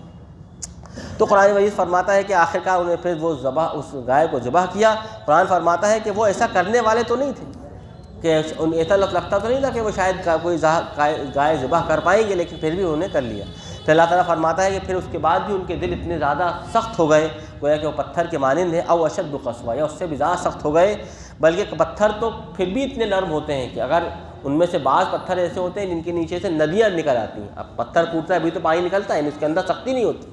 بعض پتھر ایسے ہوتے ہیں جو پھٹتے ہیں تو اس میں سے پانی نکلتا ہے، بعض پتھر ایسے بھی ہوتے ہیں کہ جو اللہ کے خوف سے لرزتے ہیں، وہ گر جاتے ہیں۔ لیکن ان یہودیوں اور منافقین کے قلوب ایسے ہیں کہ جو پتھروں سے زیادہ سخت ہیں، کہ نہ تو ان میں سے کوئی نہر جاری ہوگی، نہ یہ ان میں سے کوئی چشمہ ابلے گا، اور نہ ہی اللہ کے خوف سے گر ہی جائیں گے۔ کیا تم اب بھی چاہتے ہو اے مسلمانوں کا یؤمن لکم، کہ وہ تمہاری ان باتوں یعنی اللہ تعالیٰ کی ان آیات پر، تمہاری ان باتوں پر ایمان لے آئیں، جبکہ ان میں سے ایک یعنی یہودیوں کے ایک ٹکڑی تو ایسی ہے جو اللہ تعالیٰ کے کلام کو خوب غور سے سنتی ہے، پھر اس میں تحریف کر چکی ہے عملی طور پر، جبکہ وہ اس کو سمجھ چکے ہیں کہ واقعی یہ حق ہے اور وہی جانتے ہیں۔ جب یہ لوگ مومنین سے ملتے ہیں تو بڑے خوش دلی کے ساتھ ملتے ہیں اور کہتے ہیں ہم بھی مومن ہیں یار، ہم بھی تو اہل کتاب ہیں، ہم بھی تو اللہ کو یقین مانتے ہیں، اللہ کو ایک مانتے ہیں۔ لیکن جب ان میں سے بعض کے ساتھ خلوت میں بیٹھتے ہیں تو اللہ تعالیٰ تو آپس میں کہتے ہیں کہ ارے یار تم مسلمانوں کو جا کر راز کیوں بتاتے ہو، کل روز قیامت یہ جب راز جان جائیں گے تو ہم اللہ تعالیٰ کیا جواب دیں گے۔ تو یہ کہا کرتے تھے یہودی آپس میں۔ اللہ تعالیٰ فرماتا ہے کہ یہ یہودی یہ نہیں جانتے کہ اللہ تعالیٰ ان کی خاموشیوں کو، ان کی سرگوشیوں، ان کے اعلانات سب کچھ سے واقف ہے۔ اللہ تعالیٰ فرماتا ہے یہودیوں کا ایک بڑا طبقہ جو ہے وہ امی ہے۔ امی کہتے ہیں اصلاً ایسی قوم کو کہ جو صاحب کتاب تو ہو لیکن اس نے کتاب سے کوئی تعلق باقی نہ رکھا ہو، ہماری طرح۔ یہودیوں کو امی کیوں کہا گیا؟ کہ ان کو کتاب اللہ نے دی، تورات تلمود ان کے موجود ہے، لیکن اس کتاب کا جو حق تھا انہوں نے اس کو حق ادا نہیں کیا، یعنی وہ اس سے بالکل ناواقف رہے۔ جیسا کہ اس وقت امت مسلمہ کا بڑا طبقہ،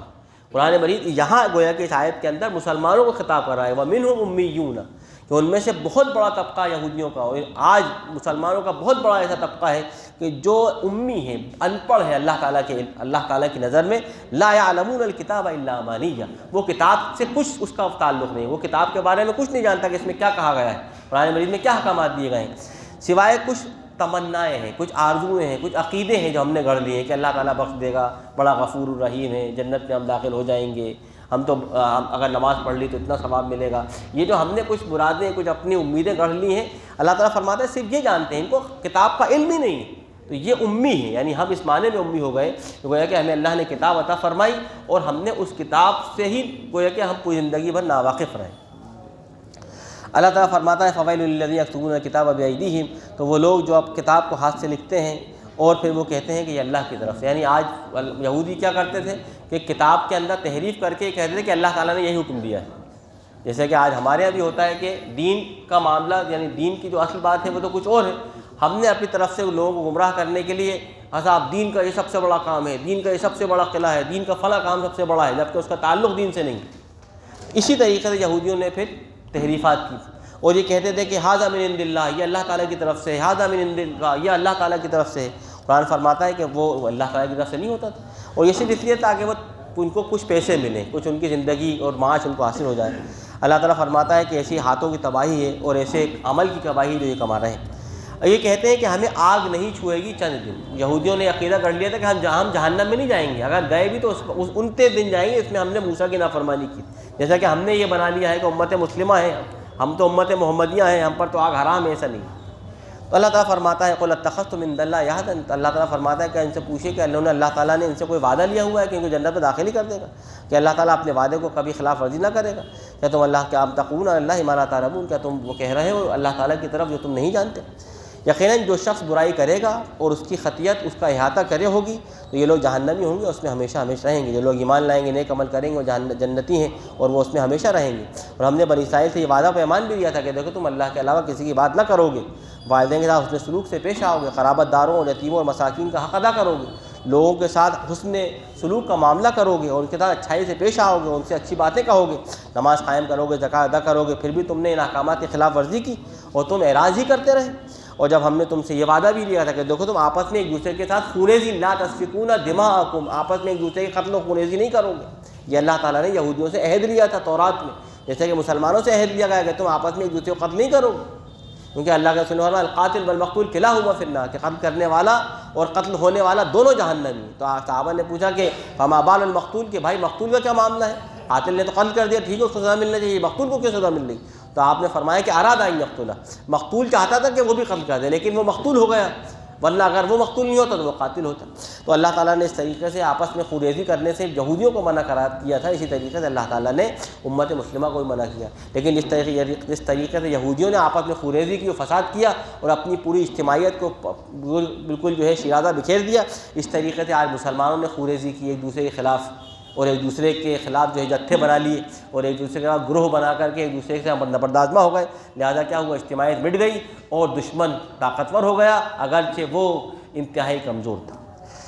فَلَا تُخْرِجُونَ أَنفُسَكُم مِّن دِيَارِكُم، دیکھو آپس میں ایک دوسرے کو اپنے گھروں سے نہیں نکالو۔ آج کیا ہو رہا ہے کہ یہ مسجد فلاں کی ہے اس کو باہر نکال دو، وہ مسجد فلاں کی ہے اس میں فلاں کو نہیں گھسنے دو، کیا ہے؟ قرآن فرمایا وَلَا تُخْرِجُونَ أَنفُسَكُم مِّن دِيَارِكُم، تم آپس میں ایک دوسرے کو اپنے گھروں سے نہیں نکالو گے، یہ تم سے وعدہ دیا ہے، لیکن ہم نے کیا کیا؟ وہی ہم بھی عمل کر رہے ہیں کہ دوسروں کو، ایک شخص نے ایک مسجد بنا لی، وہ کہہ رہا ہے میں دوسرے کو داخل نہیں ہونے دوں گا، دوسرے نے اپنی بنا لی، میں تیسرے کو داخل نہیں ہونے دوں گا، فلاں جو ہے یہ جاہل، فلاں جو ہے وہ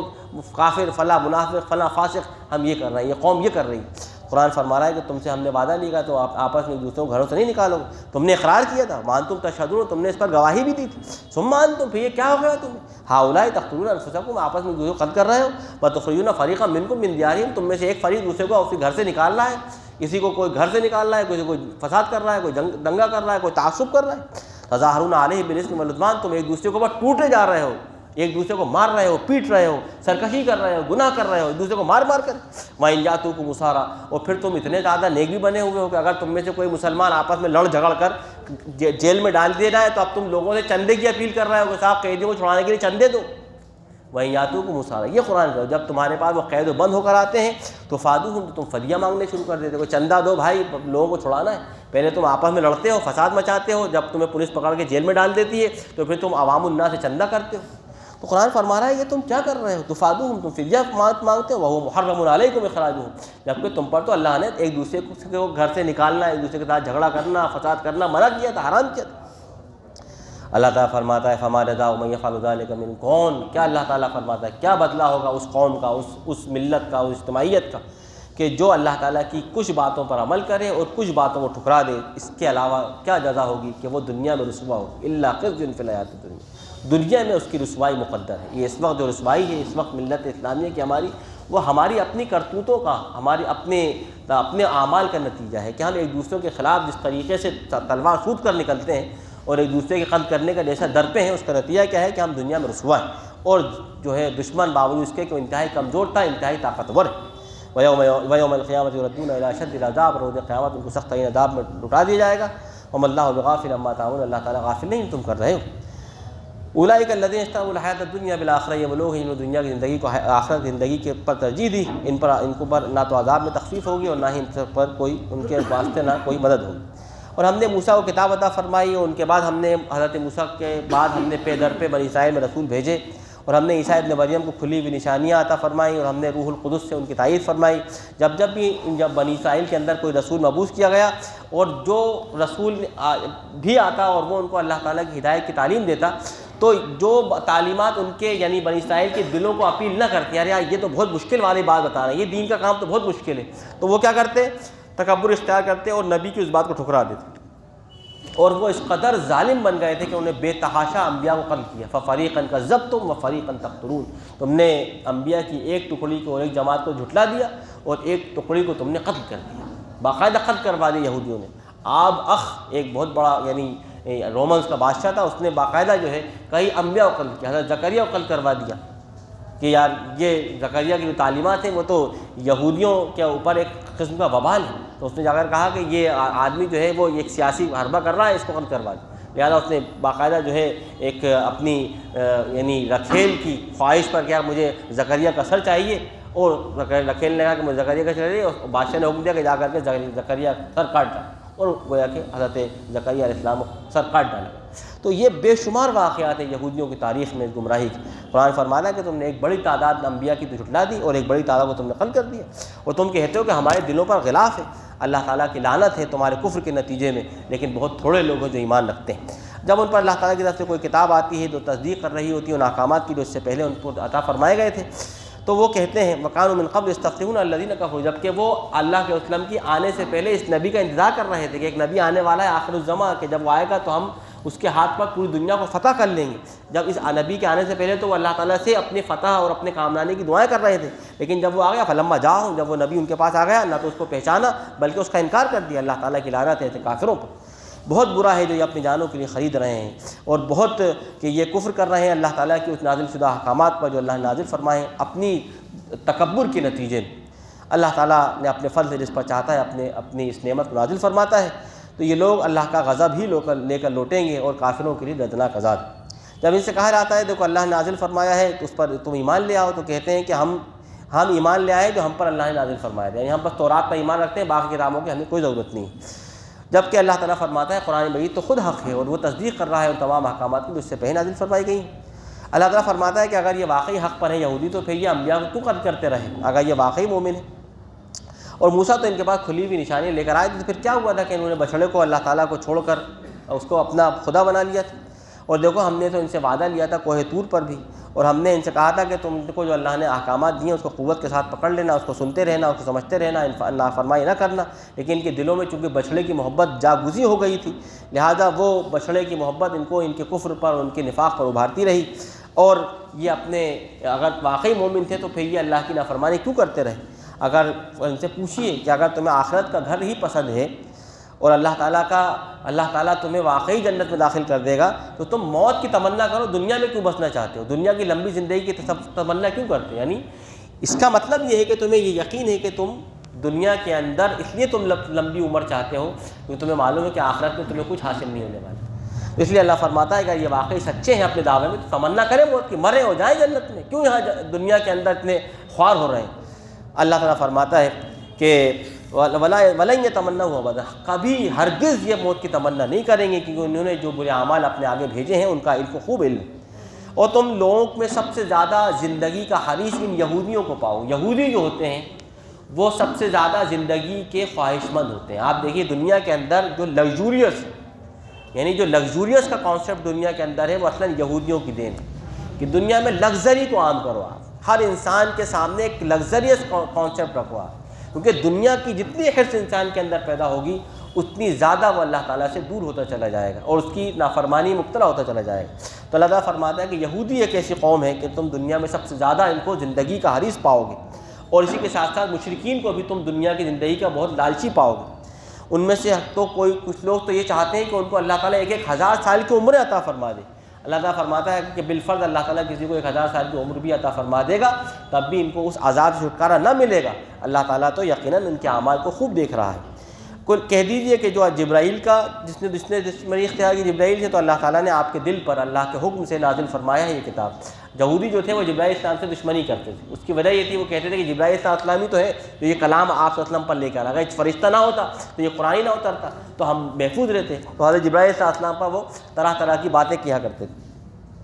من کان عدوا للہ و ملائکتہ، کہ جو اللہ کا دشمن ہوا اس کے فرشتوں کا، اس کے رسولوں کا، جبرائیل اور میکائیل کا، بے شک اللہ تعالیٰ کافروں کا دشمن ہے۔ اور ہم نے یقیناً آپ پر ایک کھلی ہوئی آیات نازل فرمائی ہے، وما یکفر بہا الا الفاسقون، اور نہیں انکار کرتے ہیں ان آیات کا مگر وہی لوگ جو نافرمان۔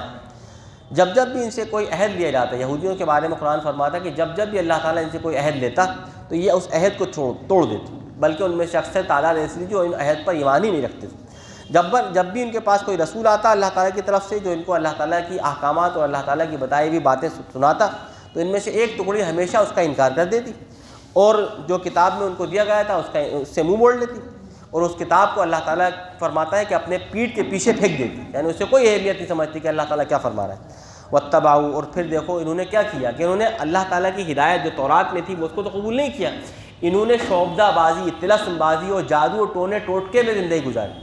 آپ دیکھیے یعنی امت یعنی قوم کی غلامی کے جو اسباب ہیں جو قرآن ذکر فرما رہا ہے اس میں ایک ہمارا سبب بھی ہے جو یہودیوں کا تھا، اور یہ کب کا تھا کہ جب ٹائٹس یعنی بخت نصر نے جب یہودیوں کو ظلم کیا اور بیت المقدس سے نکال کر کے ان کو غلام بنایا اس نے، اور بیڑیوں میں جکڑ کر وہ یونان لے گیا، اور یونان میں لے آ کر کے اس نے بابل کے اندر ان کو قید کر دیا، جہاں پر وہ بالکل گویا کہ جانوروں کی طرح قید کیا گیا۔ اور آج بھی رومنس میں جو آپ میں دیکھیں گے اٹلی کے اندر جو ازائلم بنا ہوا ہے، کالجم آف اٹلی جو ہے وہ کیا ہے، ایک بہت بڑا ایک اسٹیڈیم ہے۔ وہ اسٹیڈیم کیا تھا کہ وہاں پر رومنس بیٹھتے تھے،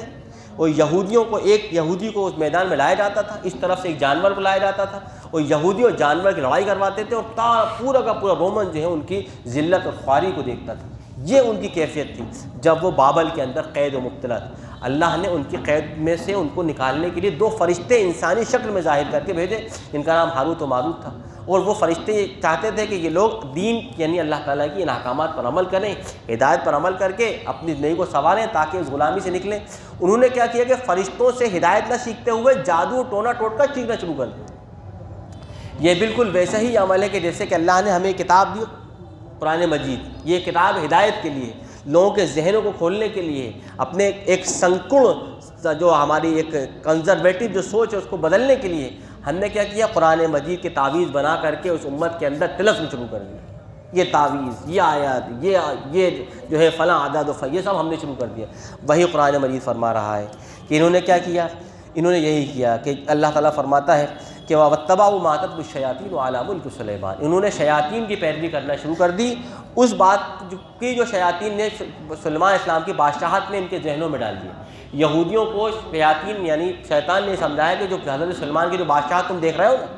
یہ کوئی اللہ کے نبی ہونے کی وجہ سے نہیں ہے، بلکہ ان کے تخت کے نیچے ایک جادو ہے، ان کے پاس ایک ایسی جادوئی کتاب ہے کہ جس کے ذریعے سے یہ جناتوں کو تمام چیزوں کو کنٹرول کرتے ہیں۔ یہ سب کا سب جادو ہے۔ اور حضرت سلیمان پر یہودی نے تہمت لگا دی۔ اللہ تعالیٰ نے فرمایا کہ یہ شیاطین کی باتوں میں آ گئے اور جادو و ٹونے ٹوٹکے میں پڑ گئے اور شیاطین کے پیچھے پڑ گئے، جبکہ ان کو ہدایت کے لیے اللہ نے ایک باقاعدہ کتاب عطا فرمائی تھی، اور یہ لوگوں سے جادو سیکھنے لگے اور لوگوں پر جادو کرنے لگے۔ یہ پوری قوم میں یہی چیز مبتلا ہو گئی۔ اس وقت ملت اسلامی ہماری امت کا بھی یہی حال ہے، بڑا طبقہ مسلمانوں کا اسی میں مبتلا ہے۔ کوئی جادو کر رہا ہے، کوئی جادو کروا رہا ہے، اور کوئی جادو کے لیے تعویذ لینے کہیں جا رہا ہے۔ یہی ہو رہا ہے۔ ہماری خواتین کی بڑی تعداد ایسی ہے جو پاکھنڈیوں کے دروں پر ہے، جن کو نہ قرآن پڑھنا آتا، نہ قرآن کا فہم ان کو ہے، اور وہ قرآن کی نہ تو آیت لکھتے، پتہ نہیں اس میں کیا لکھ کر کے نقش پلا رہے ہیں، لوگ نقش پی رہے ہیں، اور اس طریقے سے یہ پورا کاروبار چل رہا ہے۔ قرآن فرماتا ہے یعلمون الناس السحر، اس طریقے سے وہ جادو سیکھنے لگے، ویسے ہی آج ہم سیکھ رہے ہیں۔ اور ہم نے دو فرشتوں کو بابل کی اسیری کے دوران ہاروت و ماروت کو نازل کیا تھا، اور یہ نہیں سکھاتے تھے کسی کو، یعنی ہاروت و ماروت کو اللہ نے فرمایا تھا کہ تم یہودیوں کو جا کر کے ہدایت کی تعلیم دو، تم ان کو تورات پر لاؤ، تو لیکن یہ کرتے تھے کہ یہ دونوں فرشتے کسی کو جادو نہیں سکھاتے تھے، یہاں تک کہ وہ کہتے کہ دیکھو ہم تمہاری آزمائش کے لیے اتارے گئے ہیں۔ پھر وہ لوگ آتے تھے فیتعلمون منہما، اور پھر وہ یہودی آتے تھے نبی حضرت یعنی ہاروت و ماروت کے پاس، اور ان سے کیا سیکھتے تھے؟ ایسا جادو سیکھتے تھے کہ جس سے وہ دوسرے کی بیوی کو خالی یعنی اس کو طلاق دلوا کر کے اپنی زوجیت میں لے آئے۔ یہ اس قسم کا فتنہ تھا ان کے، کہ وہ اس طریقے جادو کرتے تھے کہ یا کسی ایسا جادو کرو کہ اس کی جو بیوی ہے وہ اس کو طلاق دلواؤ اور اس سے میں شادی کر لوں۔ تو یہ تو ما یفرقون بہ بین المرء وزوجہ، کہ وہ تفریق کر دیتے تھے آج شوہر اور اس کی بیوی کے درمیان۔ وما هم بضارین بہ من احد الا باذنہ۔ اب یہاں پر اللہ تعالیٰ نے بنیادی نقطہ بیان فرما دیا، اور دیکھو یاد رکھو کہ بے شک ان کا جادو کسی کو کوئی نقصان پہنچانے والا نہیں ہے، جادو سے کسی کو کوئی نقصان نہیں ہوتا۔ یہ تو ہم نے اپنا کانسیپٹ گڑھ لیا، یہ ہماری کانسیپٹ نہیں ہے کہ جادو سے کوئی جو ہے نقصان ہوتا ہے۔ اللہ تعالیٰ فرمایا کہ ہم ان میں سے کوئی کسی کو نقصان پہنچانے والا نہیں ہے، یعنی جادو سے کسی کو نقصان نہیں پہنچتا۔ اگر اللہ تعالیٰ چاہے، بھائی بسا اوقات اگر آپ کوئی غلط چیز کھا لیں گے، مثال کے طور پر 4 دن پرانی روٹی کھا لیں تو اس سے پیٹ دکھے گا نہیں دکھے گا، کیونکہ آپ نے غلط چیز کھا لی۔ تو اس طریقے سے اگر کوئی جادو کر رہا ہے، اگر اللہ تعالیٰ چاہے گا تو جس سے نقصان ہوگا، اللہ تعالیٰ نہیں چاہے گا تو جادو کیا کر لے۔ لیکن ہمارے یہاں چونکہ غلط طریقے سے اور بالکل ناعلمی کے نتیجے میں ایسا پھیلا دیا گیا، جادو ہو گیا، ٹوٹکا کر دیا، ٹونا کر دیا، اور فلاں یہ آیت لکھ دی اور زمین کے نیچے یہ برآمد ہوا۔ ہم نے ایسے ہوشربا قسم کی داستانیں گڑھ لیں کہ اس سے ہماری پوری ملت جو ہے وہ حواس باختہ ہے، کیا کریں، کیسے بچیں، کیسے محفوظ رہیں۔ تو اللہ تعالیٰ فرماتا ہے یاد رکھو کہ اللہ کے اذن سے کے بغیر کوئی چیز کسی کو نقصان نہیں پہنچاتی، اور وہ سیکھتے تھے وہ چیزیں۔ اللہ تعالیٰ فرماتا ہے کہ یہودی اس دور میں وہ چیزیں سیکھ رہے تھے جو ان کو نقصان پہنچا رہی تھیں اور جو ان کو نفع نہ دیتی تھی۔ جیسا کہ آج مسلمان اس قرآن مجید سے کیا سیکھ رہے ہیں؟ اس کے احکامات نہیں سیکھ رہے ہیں، بلکہ اس سے وہ چیز سیکھ رہے ہیں جو ان کو نقصان پہنچا رہے ہیں۔ یعنی اس آیت کو لکھ لیجئے، اس کو پی لیجئے، اس کو لٹکا لیجئے، اس کو دکان میں لٹکا لیجئے، لیکن جو یہ کہہ رہی آیت حلال کماؤ، محنت کرو، اپنے ذہن کو سدھارو، علم حاصل کرو، امت کو متحد کرو، اپنے اندر کے اختلافات دور کرو، اس کو نہیں کریں گے۔ ہم وہ کریں گے جو قرآن ہمیں نہیں کہہ رہا ہے، اور وہ نہیں کریں گے جو قرآن۔ تو یہ بات اللہ تعالیٰ فرما رہا ہے، اور یقیناً اگر وہ جان لیتے ہیں کہ آخرت جو چیز وہ کما رہے ہیں ان کا آخرت میں ان کو کوئی حصہ نہیں ملے گا، تو بے شک انہوں نے بہت برا ہے جو اپنی جانوں کے لیے کمایا ہے، اگرچہ وہ یہ بات حقیقت سے واقف ہوتے۔ اگر وہ ایمان لے آتے، تقوی اختیار کرتے، تو اللہ کے نزدیک بڑا اجر پاتے۔ لو کانوا یعلمون، کاش کہ وہ اس بات کو سمجھ لیتے۔ یا ایھا الذین آمنوا لا تقولوا راعینا، اے لوگوں جو ایمان لے آئے ہو تم راعینا نہ کہو۔ نبی اکرم صلی اللہ علیہ وسلم کے مجلس میں کبھی یہودی آتے اور آپ صلی اللہ علیہ وسلم کو مخاطب کرتے راعینا کرتے۔ راعینا کا جو لفظ ہے یا عربی زبان میں اگر ہم کہیں تو اس کا مطلب ہے کہ ہمارے چرواہے، وہ آپ صلی اللہ علیہ وسلم کو چرواہا کہتے تھے۔ تو بیچارے سادہ لوگ صحابہ جو تھے وہ سمجھتے تھے کہ یہودی ہیں، یہ تو اس زمانے سے اہل کتاب رہے ہیں، تو وہ ان سے متاثر ہو کر کے وہ بھی آپ صلی اللہ علیہ وسلم کو راعینا کہتے ہیں۔ تو اللہ نے فرمایا کہ یہ ان کی دیکھا دیکھی یہ نہ کہو، وقولوا انظرنا، بلکہ کہو کہ اللہ کے رسول اللہ ہم پر نظر کرم فرمائیے اور ہماری بات بھی سن لیجیے۔ وللکافرین عذاب علیم، اور کافروں کے لیے دردناک عذاب۔ ما یود الذین کفروا من اہل الکتاب والمشرکین ان ینزل علیکم من خیر من ربکم، کوئی کافر اہل کتاب میں سے یہ نہیں چاہتا اور نہ ہی مشرکین یہ چاہتے ہیں کہ کبھی مسلمانوں کو کوئی خیر ملے اللہ کی طرف سے۔ اللہ نے یہ بات ارشاد فرمائی، یہ قرآن کی آیت ہے کہ کبھی یہودی نہیں چاہے گا، کبھی کوئی مشرک نہیں چاہے گا کہ مسلمانوں کے ساتھ، مومنین کے ساتھ کوئی خیر ہو۔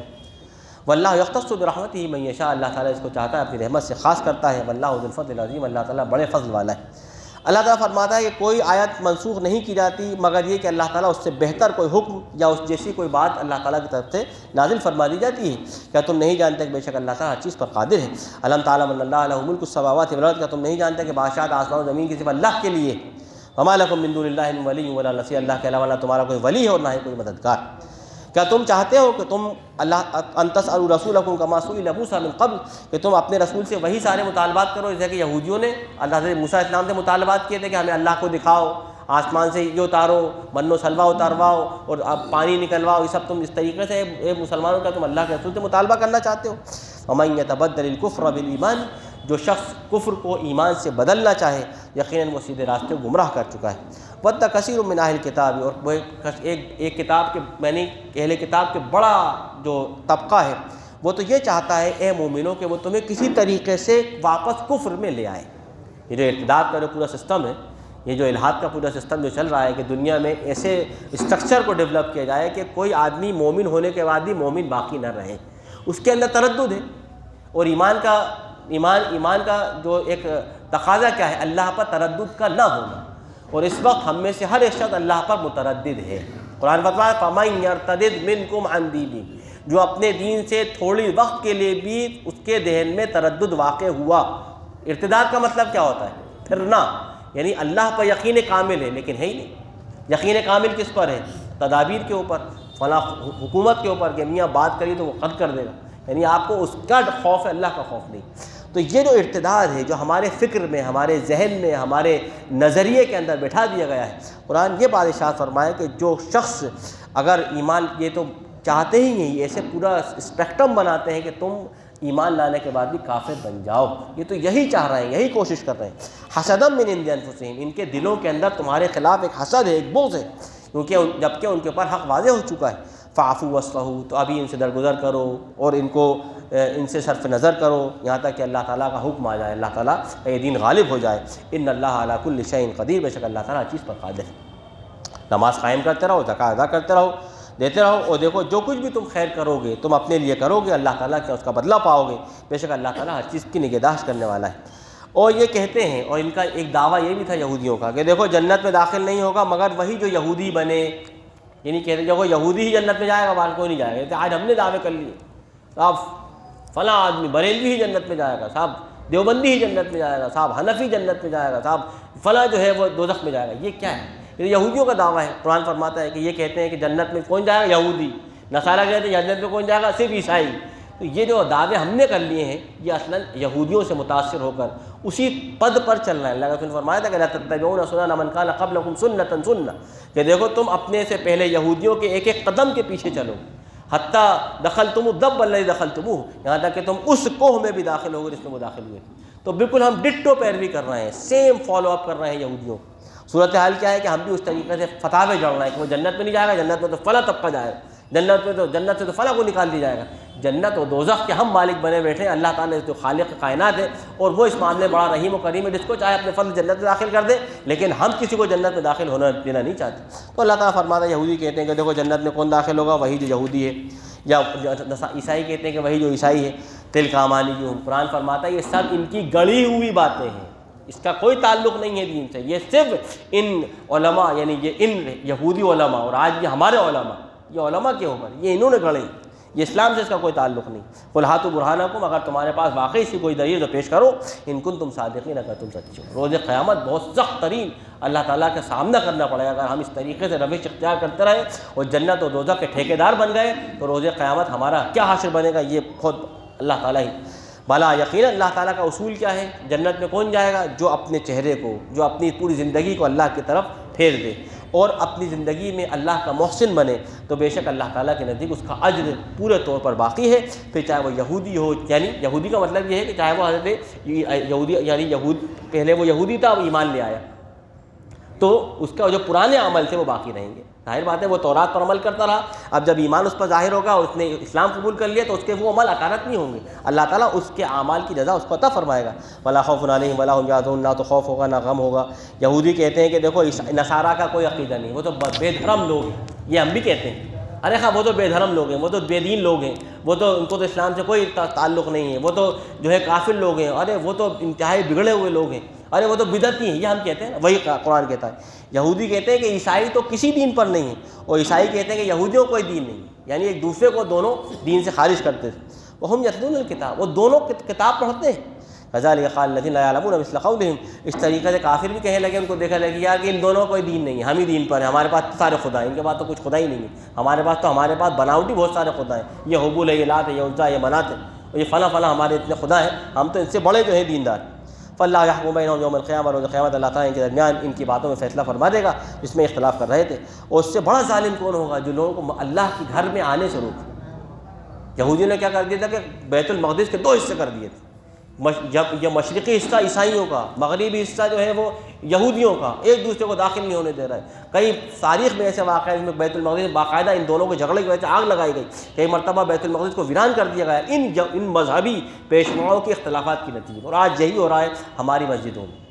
میں کیا ہو رہا ہے؟ جو اکھاڑا بنی ہوئی ہے ہماری مسجدیں کہ ایک طبقہ دوسرے کو داخل نہیں ہونے دے رہا، ایک طبقہ دوسرے کو قبول نہیں کر رہا، ایک طبقہ دوسرے کے پیچھے نماز پڑھنے کو تیار نہیں۔ اللہ تعالیٰ فرماتا ہے اس سے بڑا اللہ تعالیٰ کے نزدیک ظالم کون ہوگا؟ جو اللہ کی مسجدوں میں لوگوں کو داخل ہونے سے روکے اور اس میں اللہ کا نام لینے سے روکے اور اس کو ویران کرنے میں کوشش کرے، اس کی جو ہے صحیح کرے۔ یہ لوگ وہ ہیں کہ جو اس میں داخل نہیں ہوں گے مگر خوف کے ساتھ، ان کو دنیا میں رسوائی ہوگی، آخرت میں ان کو اللہ تعالیٰ دردناک عذاب میں داخل فرمائے گا۔ مشرق اور مغرب کا چکر چھوڑو، وہ سب اللہ کے لیے ہے۔ یعنی اصلاً کیا کیا تھا؟ انہیں بیت المقدس کو مشرق اور مغرب کے حصوں میں تقسیم کر دیا۔ تو اللہ نے فرمایا کہ مشرق اور مغرب کو چھوڑو، اللہ کیا ہے؟ مشرق بھی اللہ کا ہے، مغرب بھی اللہ ہے، مشرق میں بھی اللہ موجود ہے اور مغرب میں بھی اللہ موجود ہے۔ فَإِنَّمَا تُوَلُّوا فَثَمَّ وَجْهُ اللَّهِ، جہاں پر بھی جاؤ اللہ کی طرف اپنا رخ پھیرو، اللہ تعالیٰ واسع علیم ہے۔ اور بے شک ان لوگوں نے اللہ کا ایک بیٹا بنا لیا ہے، اللہ تعالیٰ اس سے پاک ہے کہ اللہ کوئی بیٹا ہو۔ وَلَّهُ مَا فِي السَّمَاوَاتِ، جو کچھ بھی ہے آسمان و زمین سب اس کی گویا کہ ادنا مخلوق ہے۔ کل لہ قانتون، سب اس کے سامنے نست مستق، یعنی ہاتھ باندھے کھڑے ہوئے ہیں، کوئی سرتابی کی اس کے سامنے قوت نہیں رکھتا۔ آسمان و زمین کا بدی ہے، جب وہ کوئی فیصلہ فرماتا ہے تو بس کہتا ہو جاؤ، وہ ہو جاتا ہے۔ اور یہ کہتے ہیں کہ لا یعلمون الا اللہ تاتینا آیہ، اور یہ کہتے ہیں کہ اللہ تعالیٰ ہم سے بات کیوں نہیں کرتا، اس نبی پر ہی کیوں کلام نازل فرماتا ہے، یا ہم پر کوئی معجزہ کیوں نازل نہیں فرماتا، اسی کیوں معجزہ دیتا ہے۔ کذالک قال الذین من قبلہم، اللہ تعالیٰ فرماتا ہے نبی آپ صلی اللہ علیہ وسلم اس پہ گھبرائیے مت، اس سے پہلے بھی ہر دور میں اس قسم کے لوگوں نے یہ باتیں کہی ہیں۔ مثل قولہم تشابہت قلوبہم، ان کی باتیں ایک دوسرے سے متشابہ ہیں۔ قد بیننا الآیات لقوم یعقلون، بے شک ہم نے اس قوم کے لیے جو یقین رکھتی ہے آیات کو کھول کر واضح کر دیا ہے۔ ہم نے آپ کو اے رسول حق کے ساتھ بشیر و نذیر بنا کر بھیجا ہے۔ آپ صلی اللہ علیہ وسلم کو اللہ تعالیٰ نے انسانوں کے لیے خوشخبری دینے والا اور ڈرانے آگاہ کرنے والا بنا کر بھیجا تھا۔ ہم کیا بن گئے؟ لوگوں کو دوزخ میں ڈالنے والے۔ نبی اکرم صلی اللہ علیہ وسلم آئے تھے دنیا میں لوگوں کو خوشخبری دینے کے لیے۔ ہم نے دین کو دنیا میں اس طریقے سے پیش کیا کہ دین سے زیادہ سخت ترین کوئی چیز نہیں ہے کہ آدمی اس پر عمل کرے۔ ہم نے دین کو بہت کنزرویٹو بنا دیا، بہت سخت بنا دیا کہ کوئی آدمی اس پر عمل نہ کر سکے، جبکہ نبی اکرم صلی اللہ علیہ وسلم انتہائی بشیر تھے۔ اللہ کے رسول نے فرمایا کہ یسروا ولا تعسروا، دیکھو دین کے معاملات میں لوگوں کے ساتھ آسانی کا معاملہ کرو اور ان میں تنگی نہ کرو۔ بشروا ولا تنفروا، لوگوں کو خوشخبریاں سناؤ، ان کو نفرت مت دلاؤ، دین کی طرف دین کے معاملے میں خوشخبریاں سناؤ، نفرت مت دلاؤ۔ ولا تسألوا عن اصحاب الجحیم، اور آپ سے تمام ان جہنمیوں کے بارے میں سوال نہ ہوگا، اور آپ سے یہودی اور نصارہ کبھی راضی نہیں ہوں گے یہاں تک کہ آپ ان کی دین کی، ان کے مذہب کی اتباع نہ کر لیں۔ قل ان ھدی اللہ ھو الھدی، تو کہہ دیجیے کہ اللہ کی ہدایت ہی بس ہدایت ہے، اور اگر آپ ان کی خواہشات کی پیروی کریں گے جبکہ آپ کے پاس علم آ چکا، ما لک من اللہ من ولی ولا نصیر، تو نہیں پائیں گے آپ اللہ کے علاوہ اپنا کوئی مددگار اور نہ ہی کوئی کارساز۔ اللہ تعالیٰ نے جن لوگوں کو کتابیں عطا فرمائیں وہ اس کی حق کے ساتھ تلاوت کرتے ہیں، اصلاً وہی لوگ ہیں جو اس کتابوں پر ایمان لانے والے ہیں، اور جو لوگ اس کا انکار کر رہے ہیں تو یقیناً وہ خسارے میں ہیں اور وہ خسارے مبتلا ہیں۔ اے بنی اسرائیل، اللہ تعالیٰ کی نعمتوں کو یاد کرو جو اللہ نے تم پر عطا فرمائی، اور تم پر اللہ تعالیٰ نے اور تم کو اللہ تعالیٰ نے تمام جہانوں پر فضیلت عطا فرمائی۔ واتقوا یوما لا تجزی نفس عن نفس شیئا، اور دیکھو یاد ڈرو اس دن سے کہ اس دن کوئی جی کسی جی کے کام نہ آئے گا، کوئی انسان کسی انسان کے کام نہ آئے گا۔ اس دن کوئی بدلہ نہیں چلے گا، اس دن کوئی معاوضہ کام نہیں آئے گا، اس دن کسی کی شفاعت قبول نہیں ہوگی، کسی کی کوئی مدد نہیں کی جائے گی۔ اپنے لیے اپنی زندگی کا، اپنے آخرت کا آپ جو ہے سرمایہ اکٹھا کرو۔ یہ زندگی کب ختم ہو جائے گی، اس کا چراغ کب گل ہوگا، یہ کسی کو علم نہیں۔ اس سے پہلے کہ تمہاری زندگی کا چراغ گل ہو، تمہارا باپ تاریخ نسیاں کے حوالے کر دیا جائے، تم اپنے باغ میں کچھ باتیں رقم کر لو۔ وَإِذِ ابْتَلَىٰ إِبْرَاهِيمَ رَبُّهُ، یاد کرو جب ابراہیم علیہ السلام کو اللہ تبارک تعالیٰ نے، ان کے رب نے آزمائشوں سے گزارا۔ ابراہیم علیہ السلام کی زندگی سراپا آزمائش۔ ہم میں سے ہر ایک شخص ملت ابراہیمی میں تو چاہتا ہے کہ وہ حضرت ابراہیم علیہ السلام کی ملت میں ہے، درود بھی ہم پڑھتے ہیں۔ کیا ہم ابراہیم علیہ السلام کی زندگی گزارنا پسند کرتے ہیں؟ ابراہیم علیہ السلام نے تو اپنی ابتدائی زندگی سے لے کر کے اپنی انتہائی زندگی تک ہمیشہ اپنی کوششوں، اپنی مشقتوں میں زندگی گزاری۔ جب آپ جوانی میں تھے، آپ کے باپ نے آپ کو گھر سے نکال دیا۔ جب آپ آپ اللہ تعالیٰ نے جب اللہ تعالیٰ کی جو ہے آپ نے ہدایت لوگوں میں عام کری تو قوم نے آپ کو گھر سے نکال دیا، آپ اپنے شہر سے نکل گئے، اپنے ملک سے نکل گئے، آپ مصر چلے گئے، آپ مکہ چلے گئے، آپ شام چلے گئے، پوری زندگی آپ نے جو ہے اس طریقے سے ایک خانہ بدوشوں کی زندگی گزاری، اور ہر ایک مقام پر جا کر کے آپ نے لوگوں کو اللہ کی وحدانیت کی دعوت دی۔ کیا ہم میں سے ہر ایک شخص کیا اس قسم کی زندگی گزارنا چاہتا ہے؟ ہم چاہتے ہیں کہ ہم کچھ نہ کر کے ابراہیمی رہیں، تو اللہ تعالیٰ کے نزدیک کچھ نہ کر کے کوئی ابراہیمی نہیں ہوتا۔ ابراہیمی نظر پیدا ہوتی ہے مگر مشکل سے، ابراہیمی نظر پیدا ہوتی ہے مگر مشکل سے، ورنہ ہوس سینوں میں چھپ چھپ کے بنا لیتی ہیں تصویریں۔ ہم ہوس بس ہمارا یہ ہو جائے وہ ہو جائے، یوں مل جائے وہ مل جائے، اور کرنا کچھ نہیں، کرنا وہی ہے جو ہم کر رہے ہیں۔ تو اللہ تعالیٰ فرماتا ہے ابراہیم علیہ السلام کو ان کے رب نے بے شمار آزمائشوں سے گزارا، لیکن وہ آزمائش میں کھڑے اترے تو اللہ نے ان کو تمام انسانوں کا امام بنا دیا۔ اسی کو اقبال کہتا ہے کہ سبق پڑھ پھر صداقت کا، عدالت کا، شجاعت کا، لیا جائے گا تجھ سے کام دنیا کی امامت کا۔ تو امامت اقوام اگر کرنا ہے ہمیں تو پھر ہمیں اللہ تعالیٰ کے ان تمام تقاضوں کو، اس کے دین کے تقاضوں کو پورا کرنا پڑے گا، تب اللہ تعالیٰ ہمیں لوگوں کی امامت سپرد کرے گا۔ قال من ذریتی، حضرت ابراہیم علیہ السلام اللہ سے دعا کی کہ اللہ تعالیٰ میری نسل کے بارے میں تو ارشاد فرمائیے۔ آپ نے فرمایا ظالموں کا میرے پاس کوئی عہد نہیں ہے، کوئی وعدہ نہیں کرتا کہ اگر تم میں وہ ظالم ہوں گے تو وہ بھی بخش دیے جائیں گے، نہیں۔ اور دیکھو ہم نے جب اس گھر کو مثابہ بنایا، مثابہ کا مطلب ہوتا ہے ایک ایسا مقام جس کی طرف لوگ رجوع کر کے آئیں، یعنی ایک ایسا گویا کہ مطلب ایک ایکسس جس پر وہ تمام پوری دنیا گھومے، تو مثابہ ہے ایک ایسا مقام جس پر لوگ رجوع کر کے آئیں، جو ایک مرکز ہو، جو ایک گویا کہ انجمن۔ ہم نے اس کو اللہ تعالیٰ نے اس کا کعبۃ اللہ کو لوگوں کا ایک مرکز بنایا اور امن کا جگہ بنائی۔ اور دیکھو تم ابراہیم علیہ السلام کے نماز پڑھنے کی جگہ کو مصلی بنا، جہاں ابراہیم علیہ السلام کھڑے ہو کر کے کعبے کی تعمیر فرمایا کرتے تھے، اور وہ پتھر اس پر اس کو مقام ابراہیم کہا جاتا ہے کہ وہ اللہ کے حکم سے پھر اوپر نیچے ہوتا تھا، جیسے کہ ہم آج جو ہے لفٹ ہے کہ وہ اوپر جاتی ہے نیچے آتی ہے، تو ایک پتھر تھا جس پہ ابراہیم علیہ السلام کھڑے ہوتے تھے، اور حضرت اسماعیل علیہ السلام آپ کو گارہ دیتے تھے، آپ پتھر اٹھا کر کے کعبۃ اللہ کی تعمیر فرماتے تھے۔ اس پتھر پر چونکہ بہت زمانے تک حضرت ابراہیم علیہ السلام کھڑے ہو کر کے اس کی تعمیر فرماتے رہے، لہذا اس پتھر کے اوپر ابراہیم علیہ السلام کے قدمین کے نشان زد ہو گئے، اس کو مقام ابراہیم کہا جاتا ہے۔ اس کو آپ اللہ تعالیٰ نے فرمایا کہ اس مقام ابراہیم کو اپنی نماز پڑھنے کی جگہ بناؤ، اتنا مقدس۔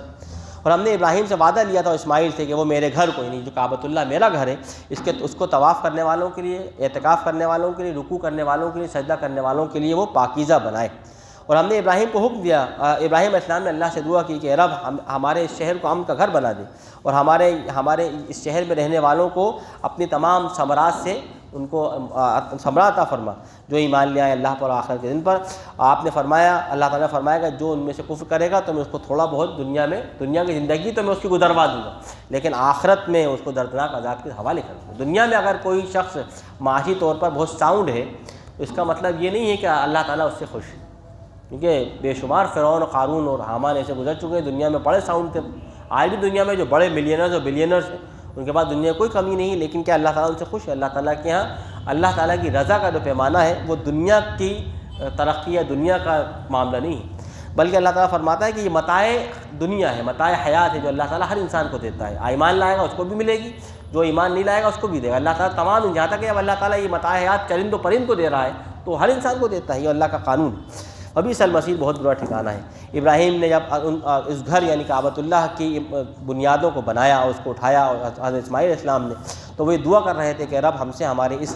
اس عمل کو قبول فرما رہے، بے شک آپ سننے والے ہیں، جاننے والے ہیں۔ ربنا وجعلنا مسلمین لک ومن ذریتنا امۃ مسلمۃ لک، اے رب ہمیں اپنا مطیع و فرمانبردار بنا لے اور ہماری نسل میں سے ایک امت مسلمہ کو برپا فرما۔ یہ جو امت مسلمہ اس وقت ہم اور آپ ہیں، یہ ابراہیم علیہ السلام کی اس دعا کے نتیجہ ہے جو ابراہیم علیہ السلام نے اس وقت کی تھی جب آپ کعبۃ اللہ کی تعمیر فرما رہے تھے۔ اس وقت یہ دعا فرما رہے تھے کہ میری ذریت میں سے ایک امت مسلمہ پیدا فرما، اور آج یہ امت مسلمہ جس کی دعاؤں کا ثمرہ ہے، اس کی دعاؤں کے نہ تو اس کے گویا کہ اسوے پر عمل کرنے کو تیار ہے، اور نہ ہی امت مسلمہ بننے کو تیار ہے۔ تو یہ ہمارا انتہائی زیادہ زوال کا دور ہے جس سے ہم گزر رہے ہیں۔ وارنا مناسکنا، اور اللہ تعالیٰ اپنے راضی کرنے والے اعمال ہمیں سکھا۔ وتب علینا، ہمارے گناہوں کو بخش دے، بے شک آپ توبہ قبول کرنے والے، رحم کرنے والے ہیں۔ اے رب ہماری ذریت میں سے ایک رسول پیدا کر، اسی ذریت میں سے ایک ایسا رسول اٹھا جو ان پر تیری آیت کو پڑھ کر سنائے، ان کو کتاب کی تعلیم دے، حکمت کی تعلیم دے، ان کا تزکیہ کرے۔ بے شک آپ زبردست حکمت والے ہیں۔ اللہ تعالیٰ نے ابراہیم علیہ السلام نے اللہ سے دعا کی کہ ایک رسول ایسا مبعوث فرما جو میری اس ذریت کی تعلیم و تربیت، اس کا تزکیہ کا کام کرے۔ چنانچہ اللہ تعالیٰ نے حضرت ابراہیم علیہ السلام کی دعا قبول فرمائی، اور اس کا مظہر ہے نبی اکرم صلی اللہ علیہ وسلم۔ حضرت ابراہیم علیہ السلام کی ایک دعا کا مظہر ہے یہ امت مسلمہ، اور ابراہیم علیہ السلام کی دوسری دعا کا مظہر ہے نبی اکرم صلی اللہ علیہ وسلم کی بعثت۔ تو ابراہیم علیہ السلام کی دعا جو ہے اس کے نتیجے میں یہ امت مسلمہ کی بعثت ہے، اور اسی کے نتیجے میں نبی اکرم صلی اللہ علیہ وسلم کی رسالت ہے، جس کا تذکرہ ان آیات میں کیا گیا ہے۔ وَمَن يَرْغَبْ عَن مِّلَّةِ إِبْرَاهِيمَ إِلَّا مَن سَفِهَ نَفْسَهُ، کون ہے جو ابراہیم علیہ السلام کے اس دین سے منہ پھیرے گا مگر وہی شخص جس نے اپنے نفس کے ساتھ ظلم کیا، اس کو بیوقوف بنایا، اس کو جو ہے پراگندہ کر دیا۔ ہم نے ابراہیم کو چنا تھا دنیا میں، اور آخرت میں بے شک وہ صالحین میں سے ہے، یعنی صالحین وہ ہے دنیا میں بھی سرخرو ہیں اور آخرت میں بھی سرخرو ہیں، ورنہ صالحین کے علاوہ دنیا میں لوگ مادی طور پر سرخرو ہو سکتے ہیں، آخرت میں وہ لوگ فاسقین و کافروں کے ساتھ۔ وَإِذْ قَالَ لَهُ رَبُّهُ أَسْلِمْ، اللہ تعالیٰ نے جب اِذْ قَالَ لَهُ رَبُّهُ أَسْلِمْ، اللہ تعالیٰ نے جب حکم دیا ابراہیم کو کہ اللہ کے سامنے جھک جاؤ، قَالَ أَسْلَمْتُ لِرَبِّ الْعَالَمِينَ، ابراہیم نے فرمایا میں اپنے تمام جہان والے پروردگار کے سامنے اپنے سر کو ڈال دیا ہے۔ اور ابراہیم علیہ السلام نے یہی دین ہے جس کی وصیت کی تھی اپنے بیٹوں کو، یعنی اسماعیل کو اور یعقوب کو، یا بنیا، یہ کہہ کر کہ میرے بیٹے بے شک اللہ نے تمہارے لیے اس دین کو جو اسلام ہے اس کو تمہارے لیے چنا ہے، فلا تموتن الا وانتم مسلمون، تو تمہیں موت نہ آئے بجز یہ کہ تم مسلمان۔ یہ ابراہیم علیہ السلام نے اپنے بیٹوں کو یہی جو ہے وصیت کی تھی، یہی وصیت کی تھی حضرت یعقوب علیہ السلام نے اپنے بیٹوں کو، اور پھر یہی وصیت در وصیت چلتی رہی بنی اسرائیل کے اندر کہ دیکھو تمہیں موت نہ آئے اس دنیا سے، تم نہ جاؤ بجز اس کے کہ تم مسلمان۔ تو آخری معاملہ یہ ہے کہ ہماری آنکھ بند ہو اگر اس دنیا میں تو ہم حالت اسلام میں ہوں، یہ ہماری کامیابی کا اصل جینا ہے۔ اگر ہم اس اسلام سے یا اس میں ارتداد کی حالت میں یا اللہ تعالیٰ سے منہ موڑ کر اگر دنیا سے چلے گئے تو پھر دنیا کا بھی خسارہ ہے اور آخرت کا بھی خسارہ ہے۔ کیا تم اس وقت، اللہ تعالیٰ یہودیوں سے پوچھتا ہے، کیا تم اس وقت موجود تھے کہ جب یعقوب علیہ السلام کو موت کا وقت آیا اور انہوں نے اپنے بیٹوں کو یہ کہا کہ تم میرے مرنے کے بعد کس کی عبادت کرو گے، کس کی غلامی اختیار کرو گے؟ قالوا نعبد الہک، تو ان تمام بیٹوں نے حضرت یعقوب علیہ السلام کے 12 بیٹے یوسف، بنیامین اور لاوی اور اس طریقے سے یہودا، یہ سارے جو بیٹے تھے، انہوں نے کہا کہ ہم اللہ کی عبادت کریں گے جو آپ کا خدا ہے، ابراہیم کا خدا ہے، اسماعیل اور اسحاق کا خدا ہے، اور جو وہ تنہا خدا ہے، وَنَحْنُ لَهُ مُسْلِمُونَ، اور ہم اس کے ہی سامنے سر تسلیم خم کریں گے۔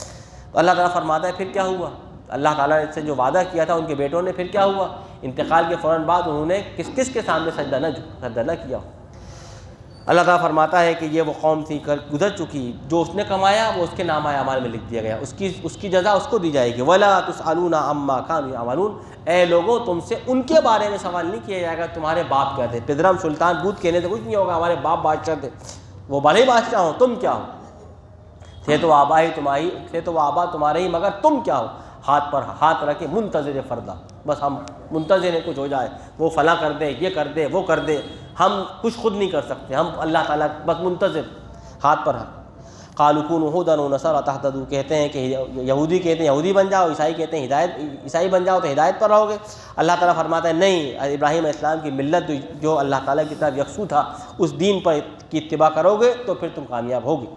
وَقُولُوا آمَنَّا بِاللَّهِ وَمَا أُنزِلَ إِلَيْنَا، مسلمان سے اللہ تعالیٰ فرماتا ہے کہ اے مسلمانوں تم یہ کہو کہ ہم اللہ پر ایمان لائے اور ان کتابوں پر ایمان لائے جو ہم پر نازل فرمائی گئیں، اللہ کے رسول صلی اللہ علیہ وسلم پر، اور وہ تمام باتیں جو حضرت ابراہیم، اسماعیل، اسحاق، یعقوب اور ان کے تمام نواسوں پر نازل فرمائی گئیں، اور جو کچھ کتابوں میں حضرت موسیٰ اور عیسیٰ اور حضرت اور تمام انبیاء علیہ السلام کو اللہ تعالیٰ نے احکامات دیا، ہم ان تمام پر ایمان رکھتے ہیں، ہم ان میں کسی کے درمیان کوئی تفریق نہیں کرتے، اور ہم تمام ہی باتوں کو اللہ تعالیٰ کی طرف سے نازل شدہ مان کر اس کے سامنے سر جھکا دیتے ہیں۔ فَإِنْ آمَنُوا، اگر یہ یہودی، عیسائی اور نصارہ تمام لوگ اسی قسم کا ایمان کا دعویٰ کرتے ہیں جیسا کہ اے مسلمانوں تم ایمان لائے ہو، تب تو وہ ہدایت پر ہیں، اور اگر وہ اعراض کرتے رہیں تو یقیناً وہ بدبختی مبتلا ہے۔ اللہ تعالیٰ ان کے لیے کافی ہے، وہ سننے والا ہے، جاننے والا ہے۔ صبغۃ اللہ، اللہ کے رنگ میں اپنی زندگی کو رنگو، دنیا کے رنگ اختیار نہ کرو،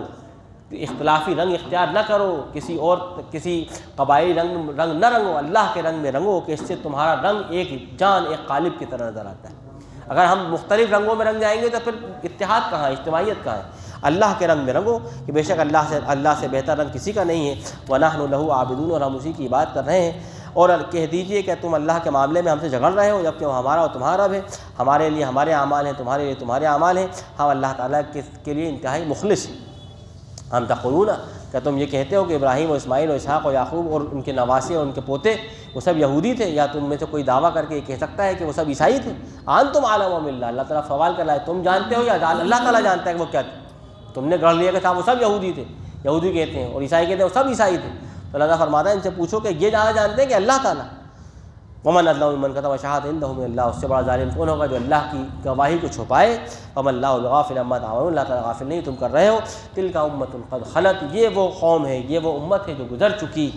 لہا ما کسبت، جو اس نے کمایا تھا اللہ نے اس کے نامہ اعمال میں لکھ دیا اور اس کی جزا اس کو دی جائے گی۔ ولکم ما کسبتم،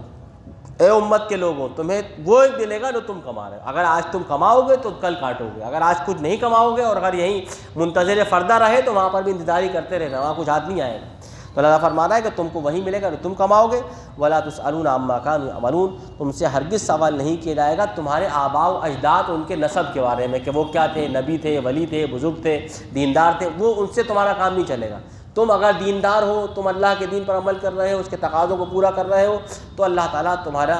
اللہ تعالیٰ کے یہاں تمہیں کچھ قصد کی بنیاد پر کچھ عمل یا سزا جواز ہے، ورنہ یہ کہہ کر کے تھا ہمارے ابا بڑے دیندار تھے، وہ بڑے نیک تھے، انہوں نے یہ کام کیا، اس سے تمہارا کچھ نہیں ہوگا۔ یہ اللہ تعالیٰ کا بہت بنیادی اور بہت جو ہے اللہ تعالیٰ کا اصول ہے کہ جو تم کر رہے ہو اس کا قصد، اس کی سزا تمہیں ملے گی، جزا تمہیں ملے گی، اور جو تمہارے آباء و اجداد کر گزرے ان کی سزا و جزا ان کے حوالے۔